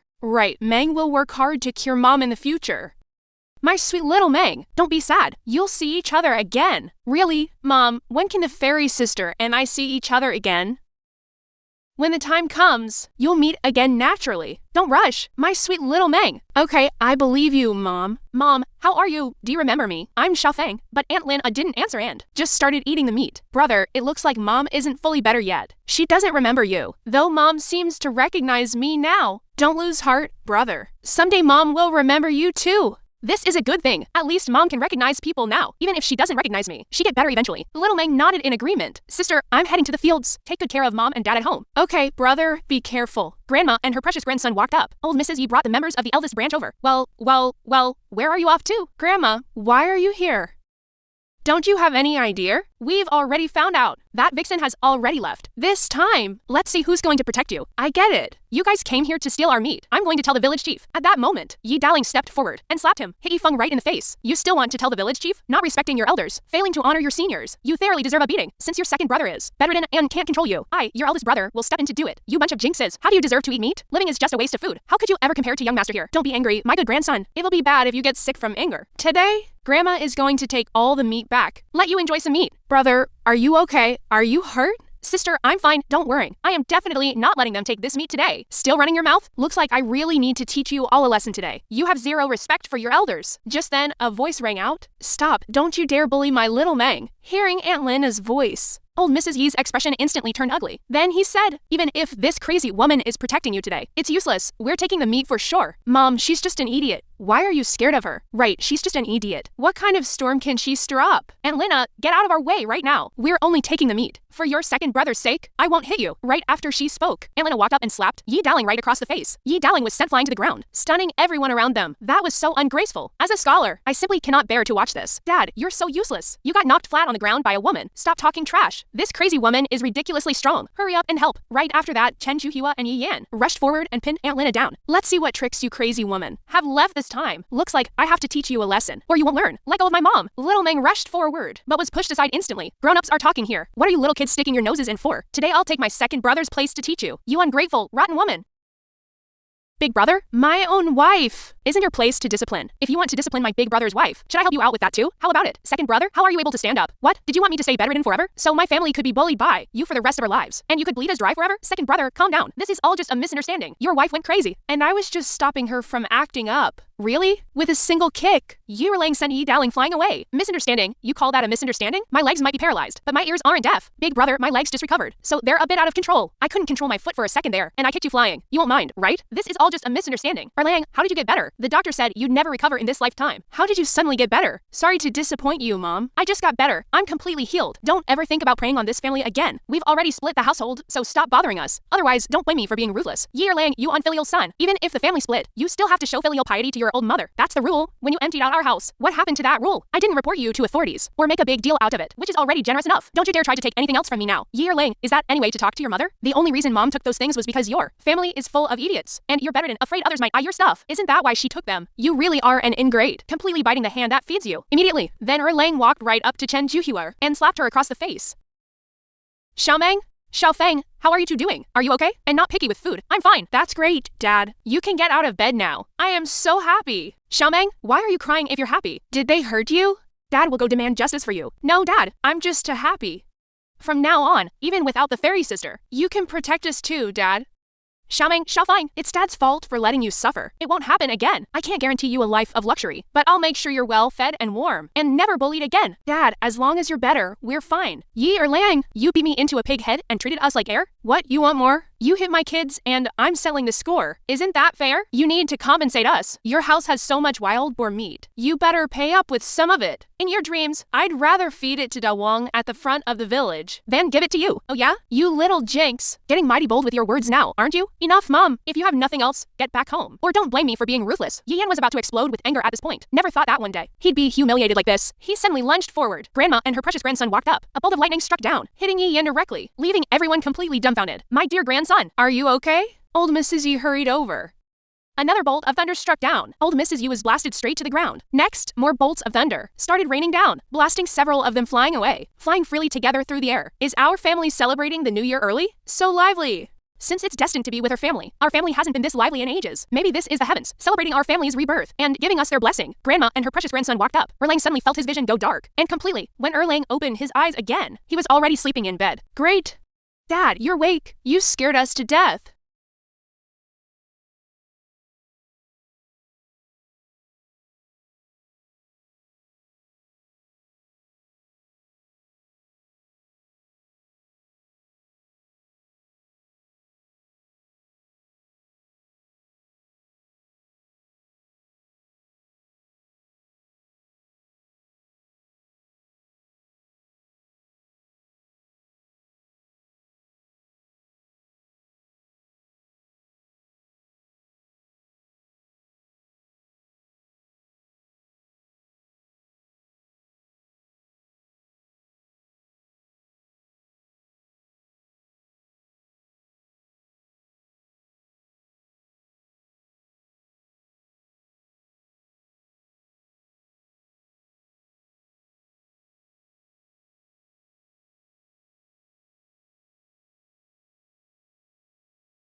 Night, a figure slowly drifted into Xiaomeng's house and entered Aunt Lina's room. The woman took out a cloth bag, and then a soul slowly drifted out, merging back together with Aunt Lina.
At that moment, Xiaomeng got up in the middle of the night to use the restroom and suddenly saw two figures floating in white right ahead. I must still be half asleep. I must still be dreaming. Right? It has to be that. Xiaomeng then bolted away in a flash. This little kid seems able to see the two of us. Probably couldn't see us, right? She already left. I just sensed someone from this family who came from another time and space. How strange. Why can't I sense it anymore right after coming over? Crossing time to come here is no simple feat either. Should we report this to above? No need. Anyone who can cross time to get here is extraordinary. No point in provoking them. People who cross through time usually want to change something. Fate isn't something you can just alter at will. If they get personally involved, it'll only cut deeper into their karma, leading to an even worse end. Something's not right. This family is shrouded in a heavy death aura. Theoretically speaking, they deserve to die 1,000 times over. Why is this family still doing fine? This was probably done by that time traveler. It'll only delay this family's doom a bit anyway. Time's up. What must go will still go. It's all in vain. Coming here in the first place was just to try and persuade them, this time traveler, to avoid karmic backlash for ourselves. Since they refused to come out and meet, let's just leave. With that, the two vanished into the night. Meanwhile, Xiaomeng rushed panic-stricken into Yefeng's room. Brother, wake up quickly. There are two weird uncles standing out there in our house. It's so scary. Yefeng abruptly sat bolt upright. Weird uncles? Right in the courtyard. I thought I was dreaming just now. It's fine. Don't be scared, little sister. I'll go take a look. Should we wake up Dad instead? It'll be safer. No need to wake Dad. It's the middle of the night. I'll go. Let Dad get some proper rest. Okay, then we'll go together. I used to be just an ordinary little girl with a paralyzed dad at home and a simple-minded mom. That year, my black-hearted grandma kicked me down. I thought I was a goner, but my simple-minded mother didn't care.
I planned to just get rid of you right away, so you can be reincarnated into a good family. But now I've got a better idea. Selling you to human traffickers can still make some silver. What's going on here? Why is she looking all sickly? That's not fair of you. You guys spend a bit of money and buy her some medicine. My granddaughter is super pretty. Once she's better, you'll be satisfied. What a slick talker. Right now, I can only give you 2 taels of silver. Take the medicine or leave it. Otherwise, we're going to take a loss. Though old Mrs. Yu was rather reluctant, she had no choice but to accept. Fine, 2 taels is 2 taels. At least she's making her final contribution to this family. And so the traffickers successfully bought me away. When my simple-minded mother realized I was missing, she went crazy searching all over the village. And my silly brother, due to baking under the scorching sun and suffering long-term starvation, actually worked himself to death out in the fields. When I woke up again, I was inside a ox cart. We spent quite a bit on medicine for this kid. We've got to sell her for a good price. Otherwise, we'll take a huge loss. Isn't that your fault? 2 taels of silver was already too much. Damn it all to hell. Uncle, Auntie, who are you guys? Little kid, don't be scared. Just be a good girl and listen. Auntie will take you to a great place where you'll be fed and clothed well. I don't want to go anywhere else. I want my dad, mom, and brother. The woman threw a hard slap right across Xiaomeng's face. Hail, how told you to listen? And you forced me to hit you. Grandma and her precious grandson walked up. A woman came running at full speed and blocked the cart. The newcomer was none other than Lin Ernying. Give me back my daughter right now. Where did this crazy woman come from? Have a death wish or what? We paid good money for her. Get lost wherever it's cool. Mom, I'm right here. Run away fast. They're bad guys. They hit people. The little girl woke up from her sleep, only to find a dog eating the wild boar meat she had worked so hard to catch.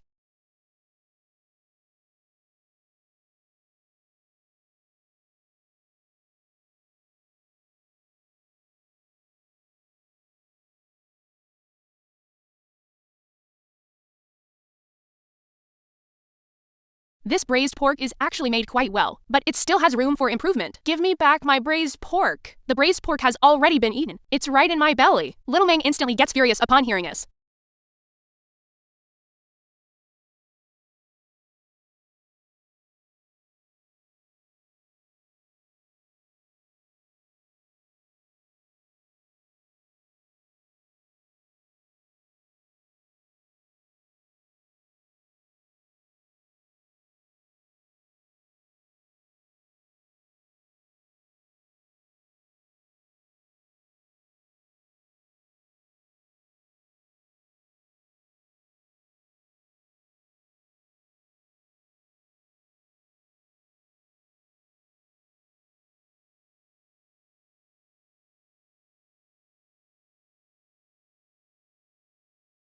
Do you want me to take you to visit your fairy sister's home? Of course it's real. Can you really take me to the fairy sister's home?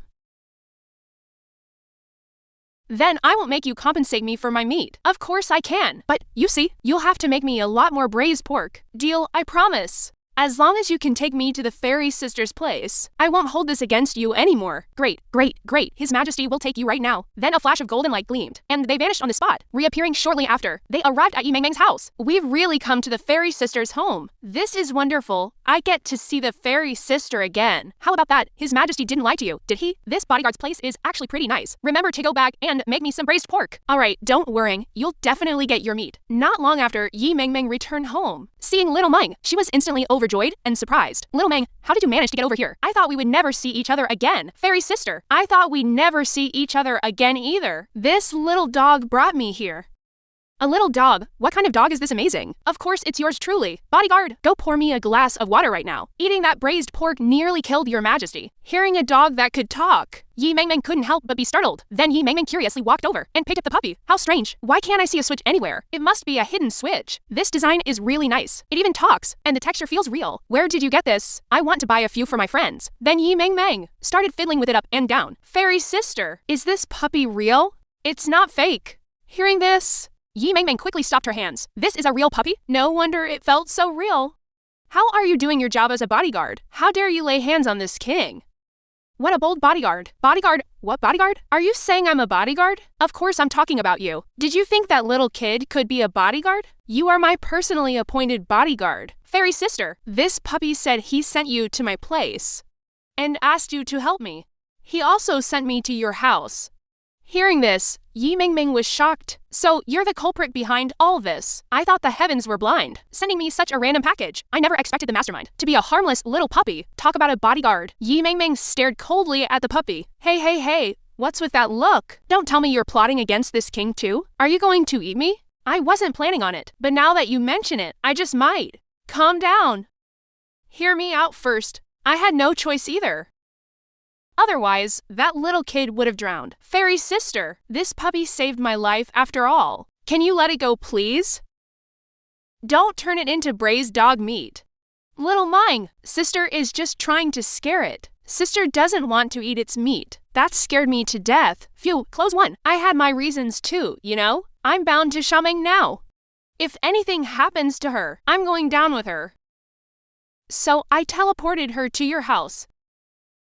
I screened candidates for a long time, and you were the most suitable. You've got great survival skills. You can fight, and you're kind-hearted. Leaving Xiaomeng with you was definitely the right choice. So you screened me from all those people just to be your worker? I'm a tragic wage slave. Yi Mengmeng grew angrier the more she thought about it, and rushed forward to beat up the dog. Soon, the human and the dog were in a chaotic mess. Don't calm down. This king can grant your wishes too. Hold your horses.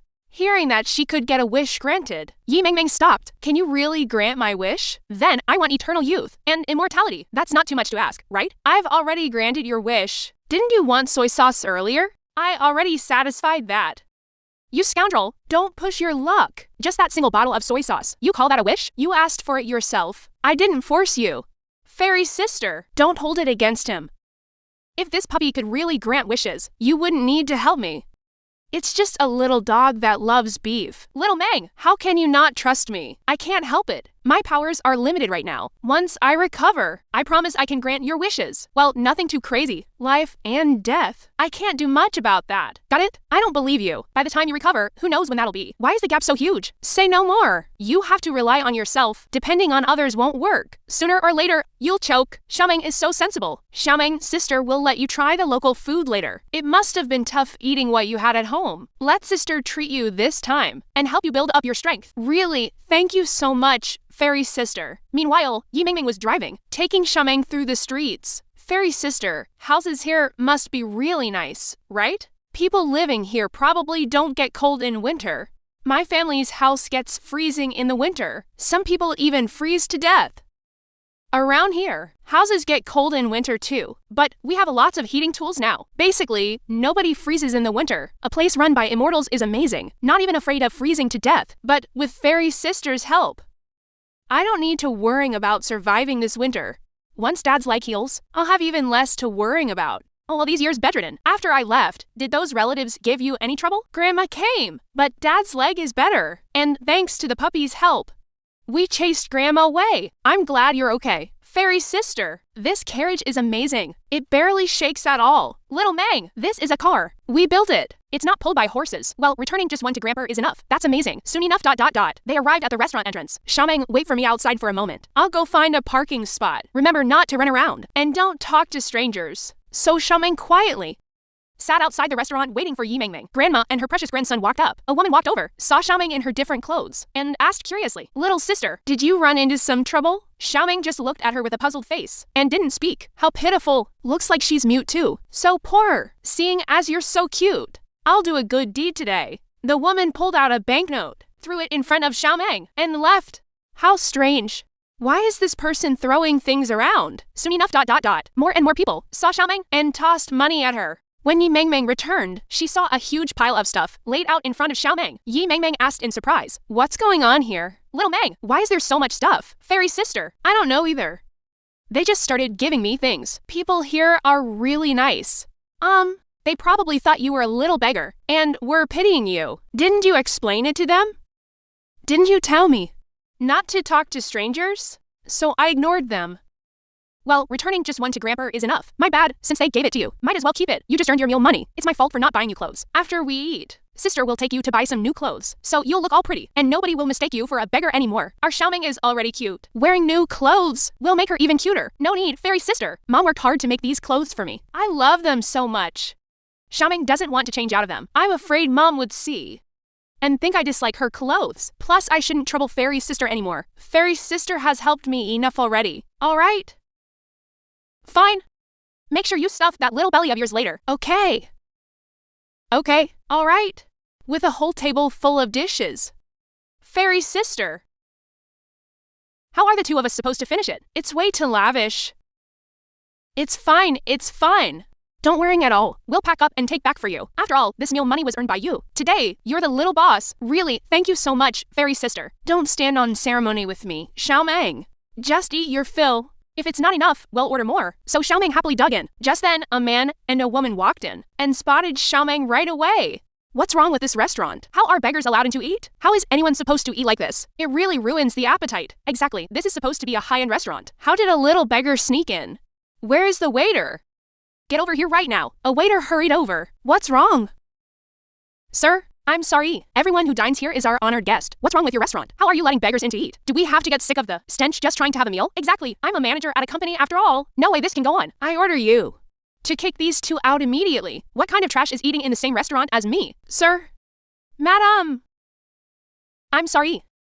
Everyone who dines here is our honored guest. We have no right to chase customers away. If you feel a child is affecting your dining experience, you are welcome to dine at another restaurant. What kind of attitude is that? I'm a VIP customer here, and you dare talk to me like this? I'm going to report you.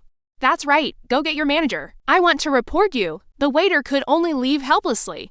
After the waiter left, the man walked straight towards Xiaomeng. Xiaomeng looked at the people in front of her with confusion. You guys are ruining our meal. Name your price.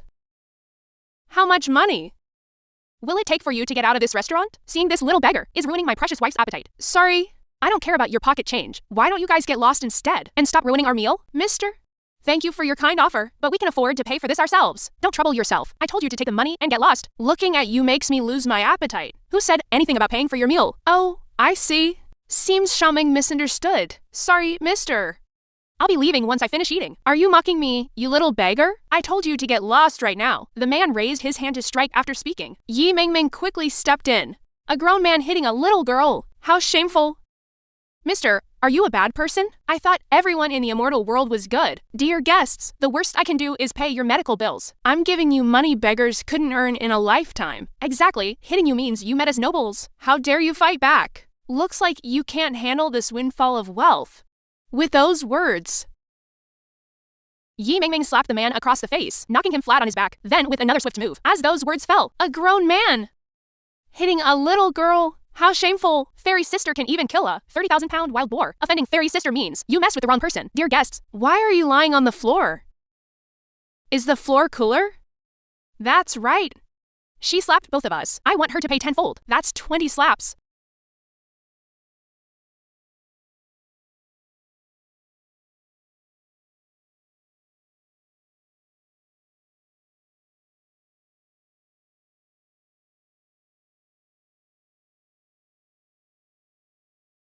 As for compensation, it won't be settled without $1 million or so. Otherwise, we'll have them thrown into a dark cell. Just as the two of them were laughing smugly, suddenly a fierce slap came flying across. Luke, what are you doing? Have you lost your mind? Did you hit the wrong person? Manager Lou. You must have missed. Right? How could you possibly shield this bitch? Just then, Luke bowed respectfully to Yi Meng Meng, leaving the two of them stunned. Eldest Miss Yi. Grandma and her precious grandson walked up. Why didn't you give your subordinate a heads up? I would have arranged the best private room for you. This is all my fault. Eldest Miss Yi. Offend you. It's my dereliction of duty. No matter. Just two dogs with eyes on the back of their heads. I just came for a casual meal. Just throw these two out. And don't disturb my meal with my little sister. Understood? I'm on it. Immediately, the two were thrown out, flying out freely. You're completely useless, making me lose so much face. How am I supposed to show my face in public now? That's the Yi family. Crushing us is as easy as squashing an ant. We're lucky to have made it out alive. Who knew rich people like playing like this? Pretending to be beggars? I thought I was picking on a soft persimmon. Turns out it was solid steel. Just then, a phone rang. You don't need to come to the company tomorrow. Get lost right now. Why? Grandma and her precious grandson walked up. Don't you know who you offended? Taking a day off just to go throw your weight around. Do you have any idea how much loss you brought to the company? We aren't making you pay for damages is already a mercy. Hearing this, the man's legs went soft, and he collapsed straight to the ground. Xiaomeng? How are you? Hearing that, not at all. I don't know why. Little Meng, these things, were you scared just now? Not at all. Somehow, whenever you're around, I feel so safe. It feels like with Fairy's sister around, no problem is ever a problem. Well, returning just one to Grandpa is enough. Then, would you like to live in Sister's world? In this world, you'll never worrying about food. You'll never worrying about drinks. You can wear really pretty clothes. And Sister can protect you too, and not let anyone bully you. Would you consider staying? Sister here really likes you a lot, you know? The little dog gave me so many eggs. Fairy sister, I still want to go home. Why? Is Sister's world not good enough? No. This place is great. So pretty. And has lots of kind people. Of course there are bad people too. Here Xiaomeng can eat well and stay warm, and can be protected by Fairy's sister. But this world doesn't have my mom and dad, nor my older brother. Xiaomeng can't be so selfish as to leave mom and dad behind. The place with mom and dad is Xiaomeng's home. Little Meng, you really are such a sensible child. Sister didn't misjudge you. Poor children really do grow up early. But over on your side, there are many bad people. Do you really choose to go home? It's okay. There are still good people in the village. As long as mom and dad are healthy and safe, that's enough. Things will get better for us. Well, if you have trouble in the future, just come to Sister. Sister will definitely help you. Little sister, I'm sorry. Did I scare you just now? No. What is this? It looks so pretty. This is candy. Little sis, have you never had this before? Nope. This is my first time seeing it. Eldest Miss Yi, how come I've never heard of you? Having a little sister before? Don't worry about that. Anyway, she's my little sister. Nobody is allowed to bully her. Understood, I get it. This candy is so good. So sweet. Thanks for the candy, dog bro. So many veggies. You've got quite a sweet mouth. Don't mention it. This land. If you want more, I'll get you some more. The little dog gave me so many eggs. One is enough. Little Meng isn't greedy. Won't trouble dog bro. Not at all. All right, Little Meng, let's head home. It's getting late. Little Meng nodded obediently. Shortly after, the two returned home. The little dog had been waiting for them at home for a long time. You guys finally back. If you hadn't come back, this pup would have been bored to death, going to eat good food without taking this pup along. That's just too outrageous. This pup treated you guys with all my heart, and you left this poor dog behind. All right? Wasn't this for your own good? What if someone found out you're a dog that can talk? Wouldn't they catch you and run experiments to see what breed of dog you are? Yeah, exactly. It was all for your own good. Besides, the fairy sister and I didn't forget about you. We brought you something delicious. Right after, Little Meng pulled out a chicken drumstick. The dog's eyes lit up instantly upon seeing it. Oh my? Guess you guys still have a conscience. Bringing something back for yours truly. Little Meng, I really didn't save you in vain. This really warms this king's heart. The little dog then took the drumstick and started eating. Eat slower. No one's gonna snatch it from you. This king really didn't misjudge you. This flavor totally suits this king's palate. Little Meng, we're heading back now. My powers are limited. I can't let you stay here for too long. Well, returning just one to Grandpa is enough. Heading back already? Little Meng, you aren't seeing all these great foods and fun things, plus how pretty it is here, and now reluctant to go back to your rundown home, right? Little Meng. And a bit poor. And you go hungry sometimes. That's still your real home. Don't let this flashy world blind you and make you abandon your family. If you did, this king would become a huge sinner. Little Meng is not that kind of person. I'm just a little reluctant to leave the fairy sister. That's all. Don't worry. Little Meng, as long as the little dog is still around, we'll have a chance to meet. Here's some stuff sister packed for you. Take it back. For your parents to eat, live a good life over there. If anything happens, just come find me, or I'll go deal with your grandma and send her flying free. Okay, Little Meng will definitely repay you. Thanks for taking care of Little Meng, fairy sister. All right. It's not like you can't see each other again. With this king around, you can rest easy. Dog? It almost feels like I'm dreaming. He's a good kid. If I find out you have any ulterior motives toward little Meng, I'll turn you into braised dog meat. What kind of dog do you take me for? With this king here, I will protect your safety. 1,000,000% ease. I'll take good care of him. All right? All right, goodbye, fairy sister. Meanwhile, little Meng, who had just traveled back, happened to run into old Madame Yi failing her landing during another free flight. Old Madame's free flight is truly something else. Off on a free flight again. Pity her landing form isn't quite perfect. Gotta hurry up now. I need to go find my parents right away and let them taste the good stuff from Fairy Sister's place. Little Meng dashed quickly into the house. Dad, Mom, brother. Guess what? Good stuff I brought back for you guys. Little Meng, stop keeping us in suspense. Tell us already. Yeah. Since it's destined to be with her family. Alright, I'll show you right now. Roasted whole pig, roast duck, and big crabs. Seeing these things, the family was utterly shocked. Little Meng, where did you get all this stuff? It looks so delicious. I know, this must be from the fairy sister. Nobody else has that kind of ability. Am I right, sis? That's right, spot on. That's right, exactly.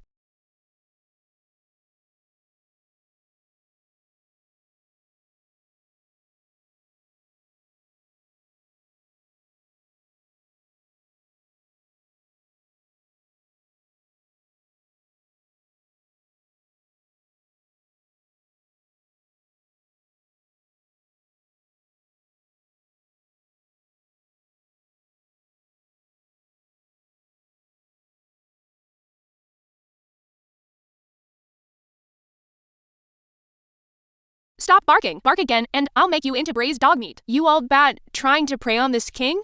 You really don't take this king seriously. Old Madame Yi couldn't hear the dog talk. She just thought the dog was noisy. Old Madame Yi thought to herself, braised dog meat doesn't sound bad at all. I've never seen this dog before anyway. Sneak it home, butcher it, and make some braised dog meat. My dear grandson will definitely be thrilled and get a really good nourishment. That way my dear grandson won't make me fly free anymore. And in the future he'll surely be a very filial grandson to this old grandma. Thinking of this, the little one took firm steps forward. What do you want?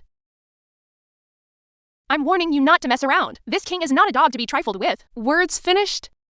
As those words fell, sending her straight into a free flight. I will definitely be back. You guys just wait. Told you not to mess with this king. Did you really think I'm easy to bully? Little Meng. After all, I helped chase away your wicked grandma.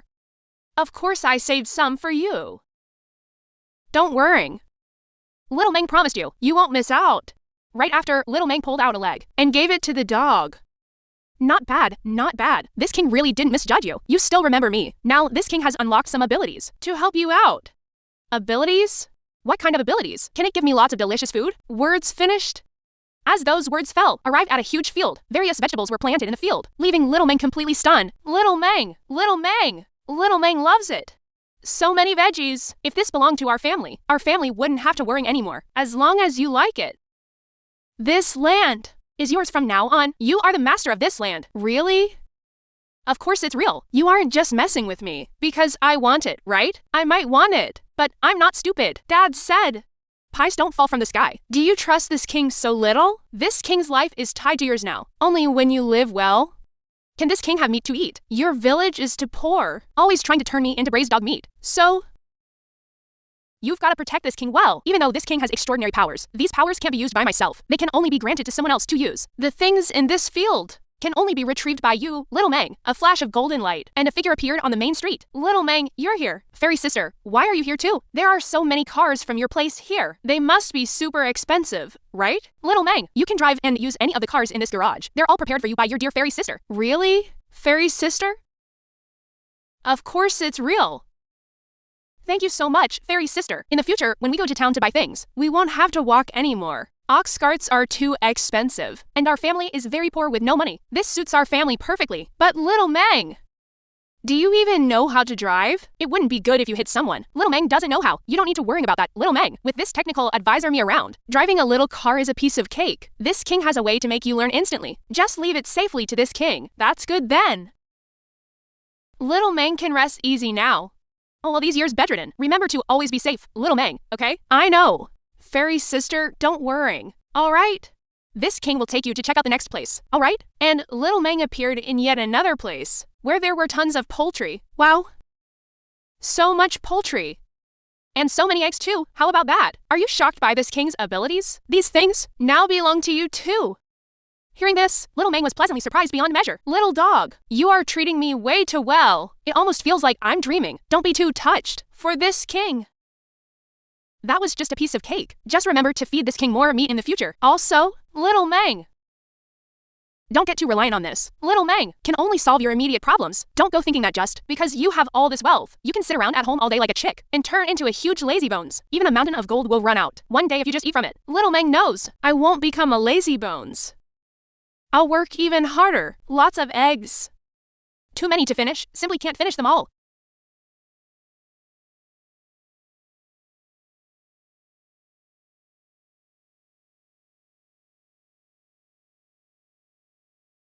Can fry them, scramble them, boil them, however you like them. How could she dislike it? Sister won't dislike it. For you.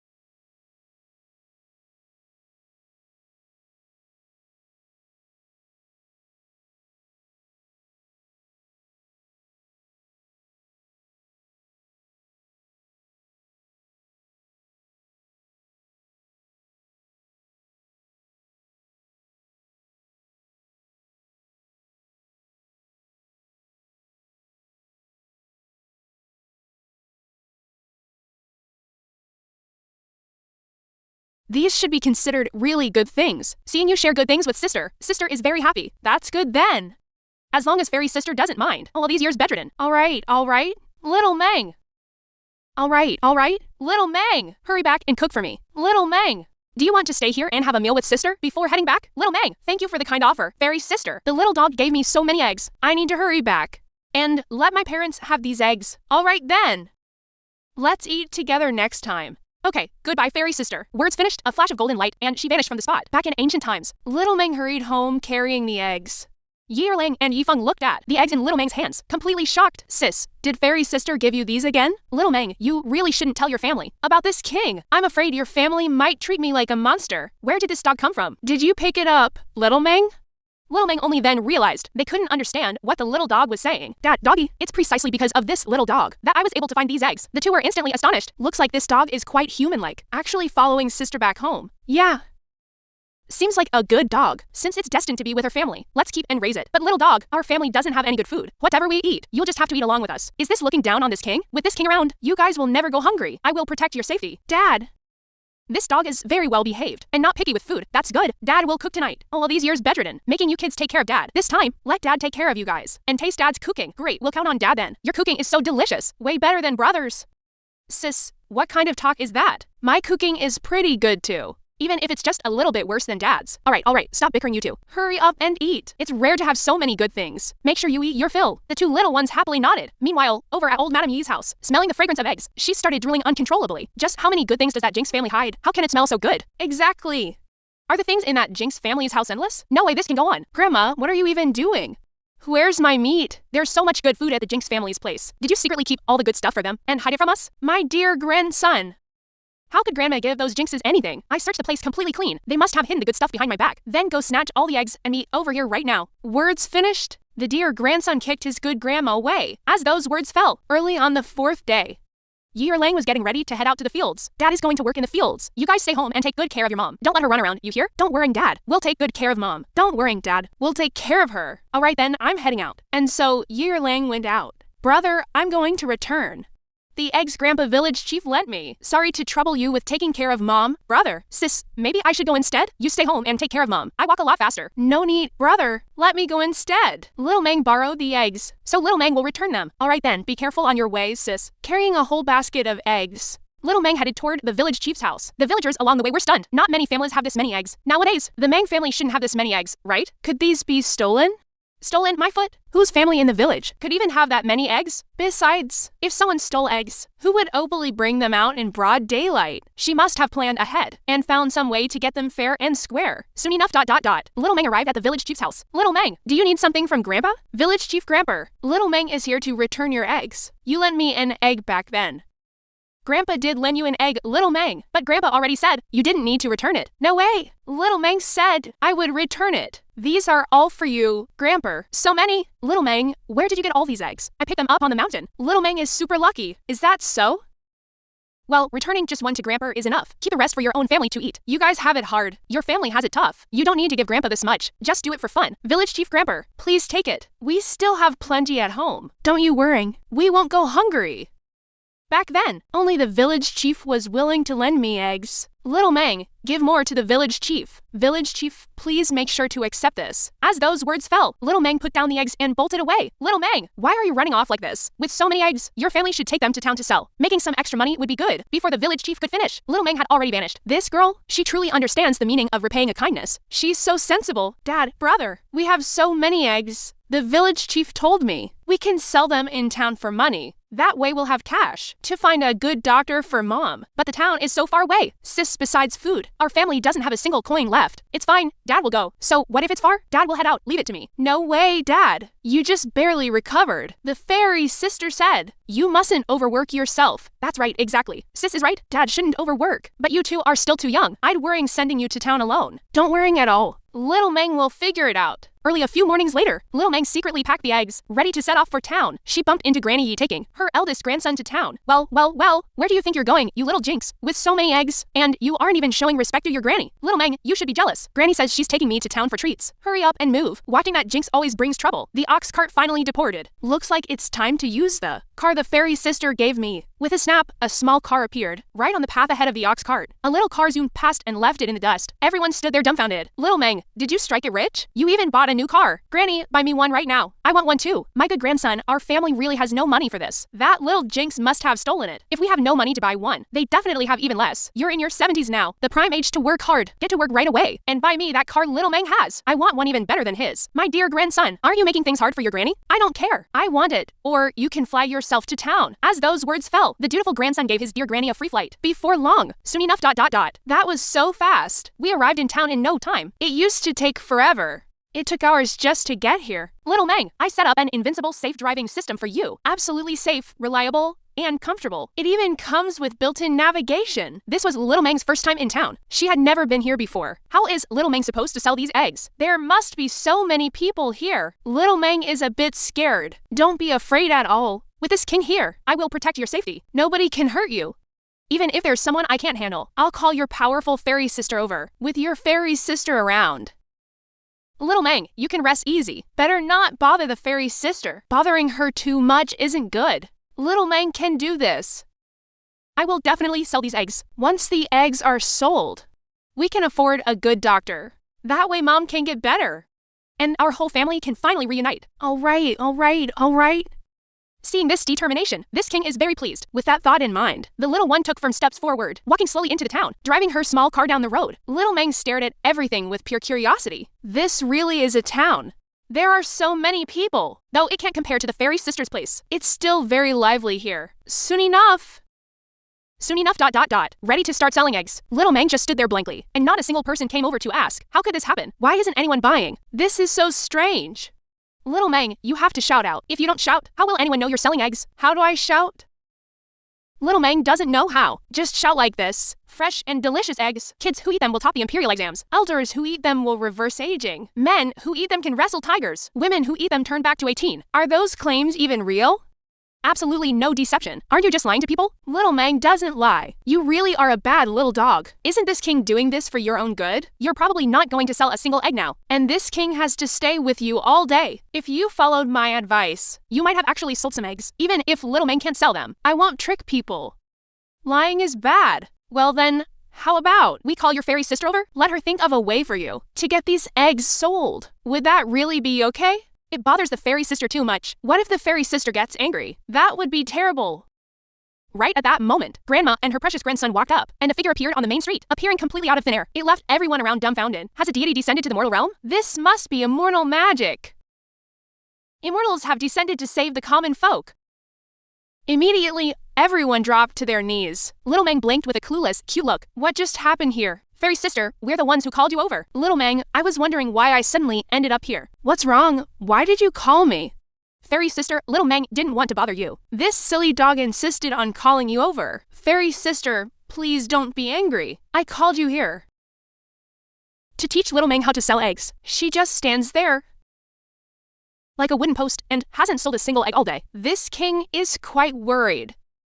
If this keeps up, she probably return empty-handed. Oh, forget it you guys. This is just a street trick, not any immortal descending. Hearing this, the crowd let out sighs of disbelief and quickly dispersed. You really are something, little dog. Next time you want to summon me, can you give me a heads up beforehand? What if I was in the middle of a bath? Do that again, and I'll turn you straight into braised dog meat. I'm turning you straight into braised dog meat. No negotiation there. That's on me, my bad. I'll let you know next time. Braised dog meat stuff like this, you mustn't act rashly. Hurry up, Little Meng. Go sell those eggs. We've been starving all day. She won't use my advice.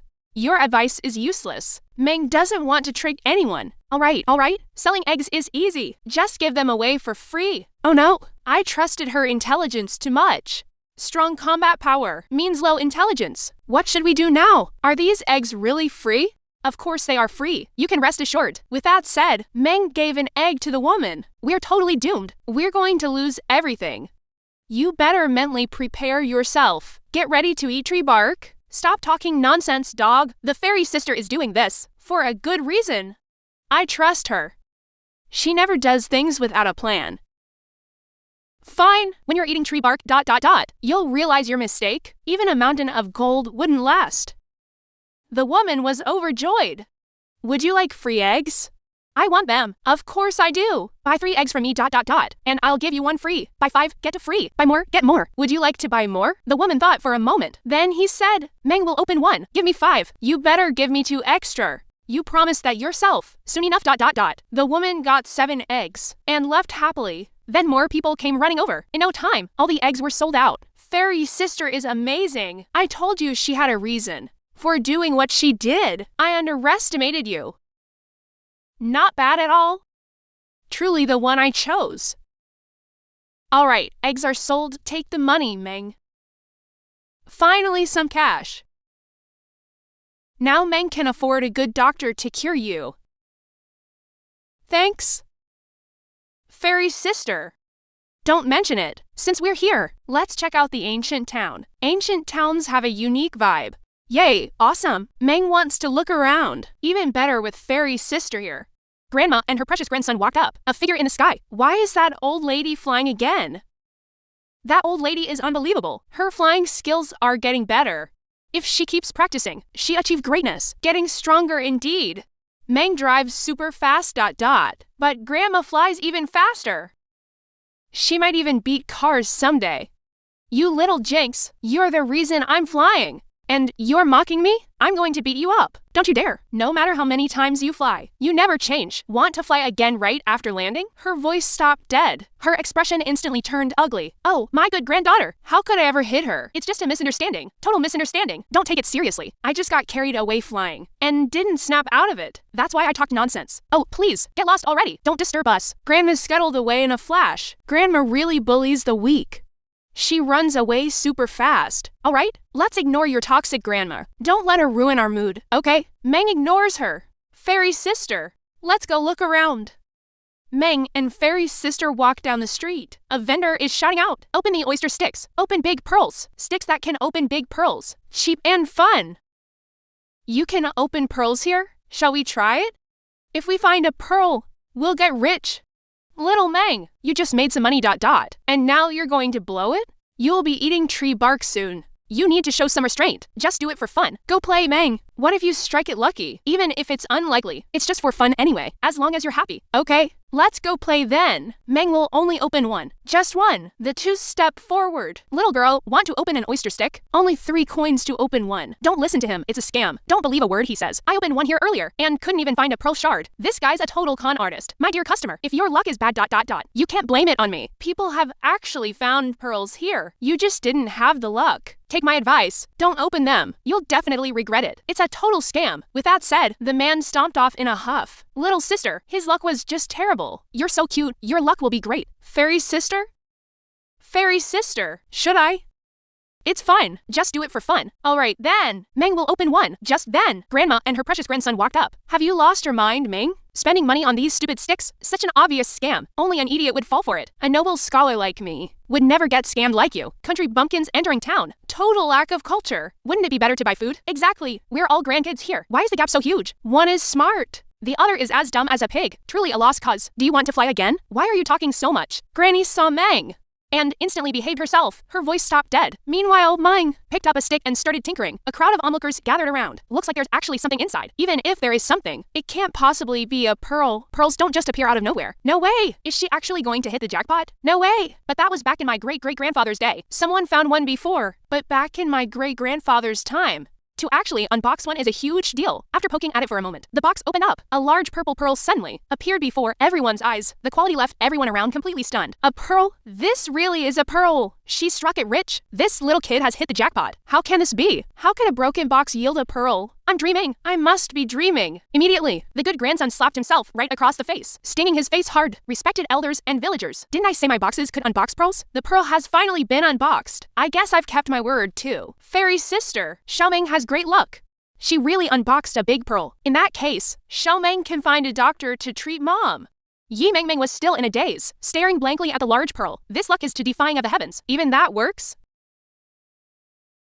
Little sister, are you selling this pearl? I'll buy it at a high price. Hearing this, Xiaoming was overjoyed. Then how much money are you paying, mister? I'll buy it from you for 5 taels of silver. You're going to make a fortune. 3 copper coins turned into 5 taels of silver. You're definitely not losing out. You can buy tons of candied haws. How do you have the nerve to say that? Aren't you just bullying a child? Who doesn't know the value of this pearl? You're completely conscienceless. Little sister, don't listen to his nonsense. This pearl is worth way more than 5 taels of silver. Sell it to me instead. I'll offer 50 taels of silver. What do you think? Hearing that, the man's expression turned grim. Then he said, 50 taels? Go buy a pearl and show me. You're no better yourself. Trying to trick this little girl and get your hands on her pearl. How could quality like this cost 50 taels? We're just 2 of a kind. The woman was furious upon hearing this. I offered 50 taels. Better than someone offering just 5. You're way more heartless than me. Just then, a voice rang out. I'll offer 500 taels. 500 taels. That's so much. Fairy sister, do you think we should sell it? Little Meng, why don't we hold on to it for now?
Meanwhile, Yi Mengmeng and Little Meng arrived at the pawn shop. Welcome guests. How can I help you both today? Are you looking to pawn something? Can your shop appraise pearls? Yes, of course we can. Our shop deals fairly with everyone. We offer the highest prices in the entire county. Great, take a look and see what this pearl is worth. Little Meng then took out the pearl. When the clerk saw the pearl, he was completely shocked. Mister, look. How much is this pearl worth? This is incredible. Quality like this could buy several mansions. It's enough to make me a major landowner. If only this belonged to me, I'd be completely rich. At that thought, the man stood there grinning foolishly. Mister, what are you grinning at? The clerk finally snapped back to reality. Little sister, where did you get this pearl? Little Meng found it inside a river clam by the road. Isn't it pretty? Little sister, let me take a look at it. Let me open my eyes. The clerk then started inspecting the pearl. Little sister, it's pretty alright, but this pearl is actually fake. It's not real, you see. Little Meng was stunned upon hearing this. No way! Those people were fighting to pay a high price to buy my pearl. Mister, could you be mistaken? Exactly. Do you think Little Meng is easy to trick? I'm telling you, we aren't so easily fooled. Otherwise, I'll wreck your shop. Young lady, what kind of talk is that? I'm a famously honest man. Why would I trick you? Those people offering high prices just misjudged it, mistaking it for some huge treasure. This thing is worth at most 1 tael of silver. It wasn't easy for you two to come here. How about this? I'll reluctantly take it off your hands for 2 taels. I'm taking a huge loss here. I'm only offering this much because you're pretty. What should we do? Fairy sister, this thing doesn't seem to be worth anything, and I thought mom's medical fees were covered. Give the item back. You can fool a child, but you picked the wrong person to trick. The gold and jewels I've seen are far more than you've ever laid eyes on. Give the item back, and I might just smash your shop sign to pieces. Any objections? Hearing that, the man's expression instantly darkened. Then he said, nonsense! I'm a professional. How could I possibly be wrong? What do country bumpkins like you know? I said it's worth 1 tael of silver, and it's worth 1 tael of silver. The clerk then tossed down 2 taels of silver. Here are 2 taels. The extra tael is a tip for you. Be grateful for my great kindness. Take the silver and get lost. Otherwise, don't blame me for being rude. Seeing this situation, Yi Mengmeng became instantly furious. Oh yeah? You actually dare to force a buy and sell? Then don't blame me. Yi Mengmeng stepped right up. She slapped the clerk right across the face. The clerk was sent flipping to the ground by Yi Mengmeng. Who told you to pick a fight with her? You just had to provoke Fairy Sister. Why ask for punishment? Serves him right? That clerk totally deserved it. Who told him to mess with someone with top-tier martial arts? Manager, come quick. Someone's hitting people. As those words fell, a figure walked out. Who dares to cause trouble in my shop? This place isn't some mountain.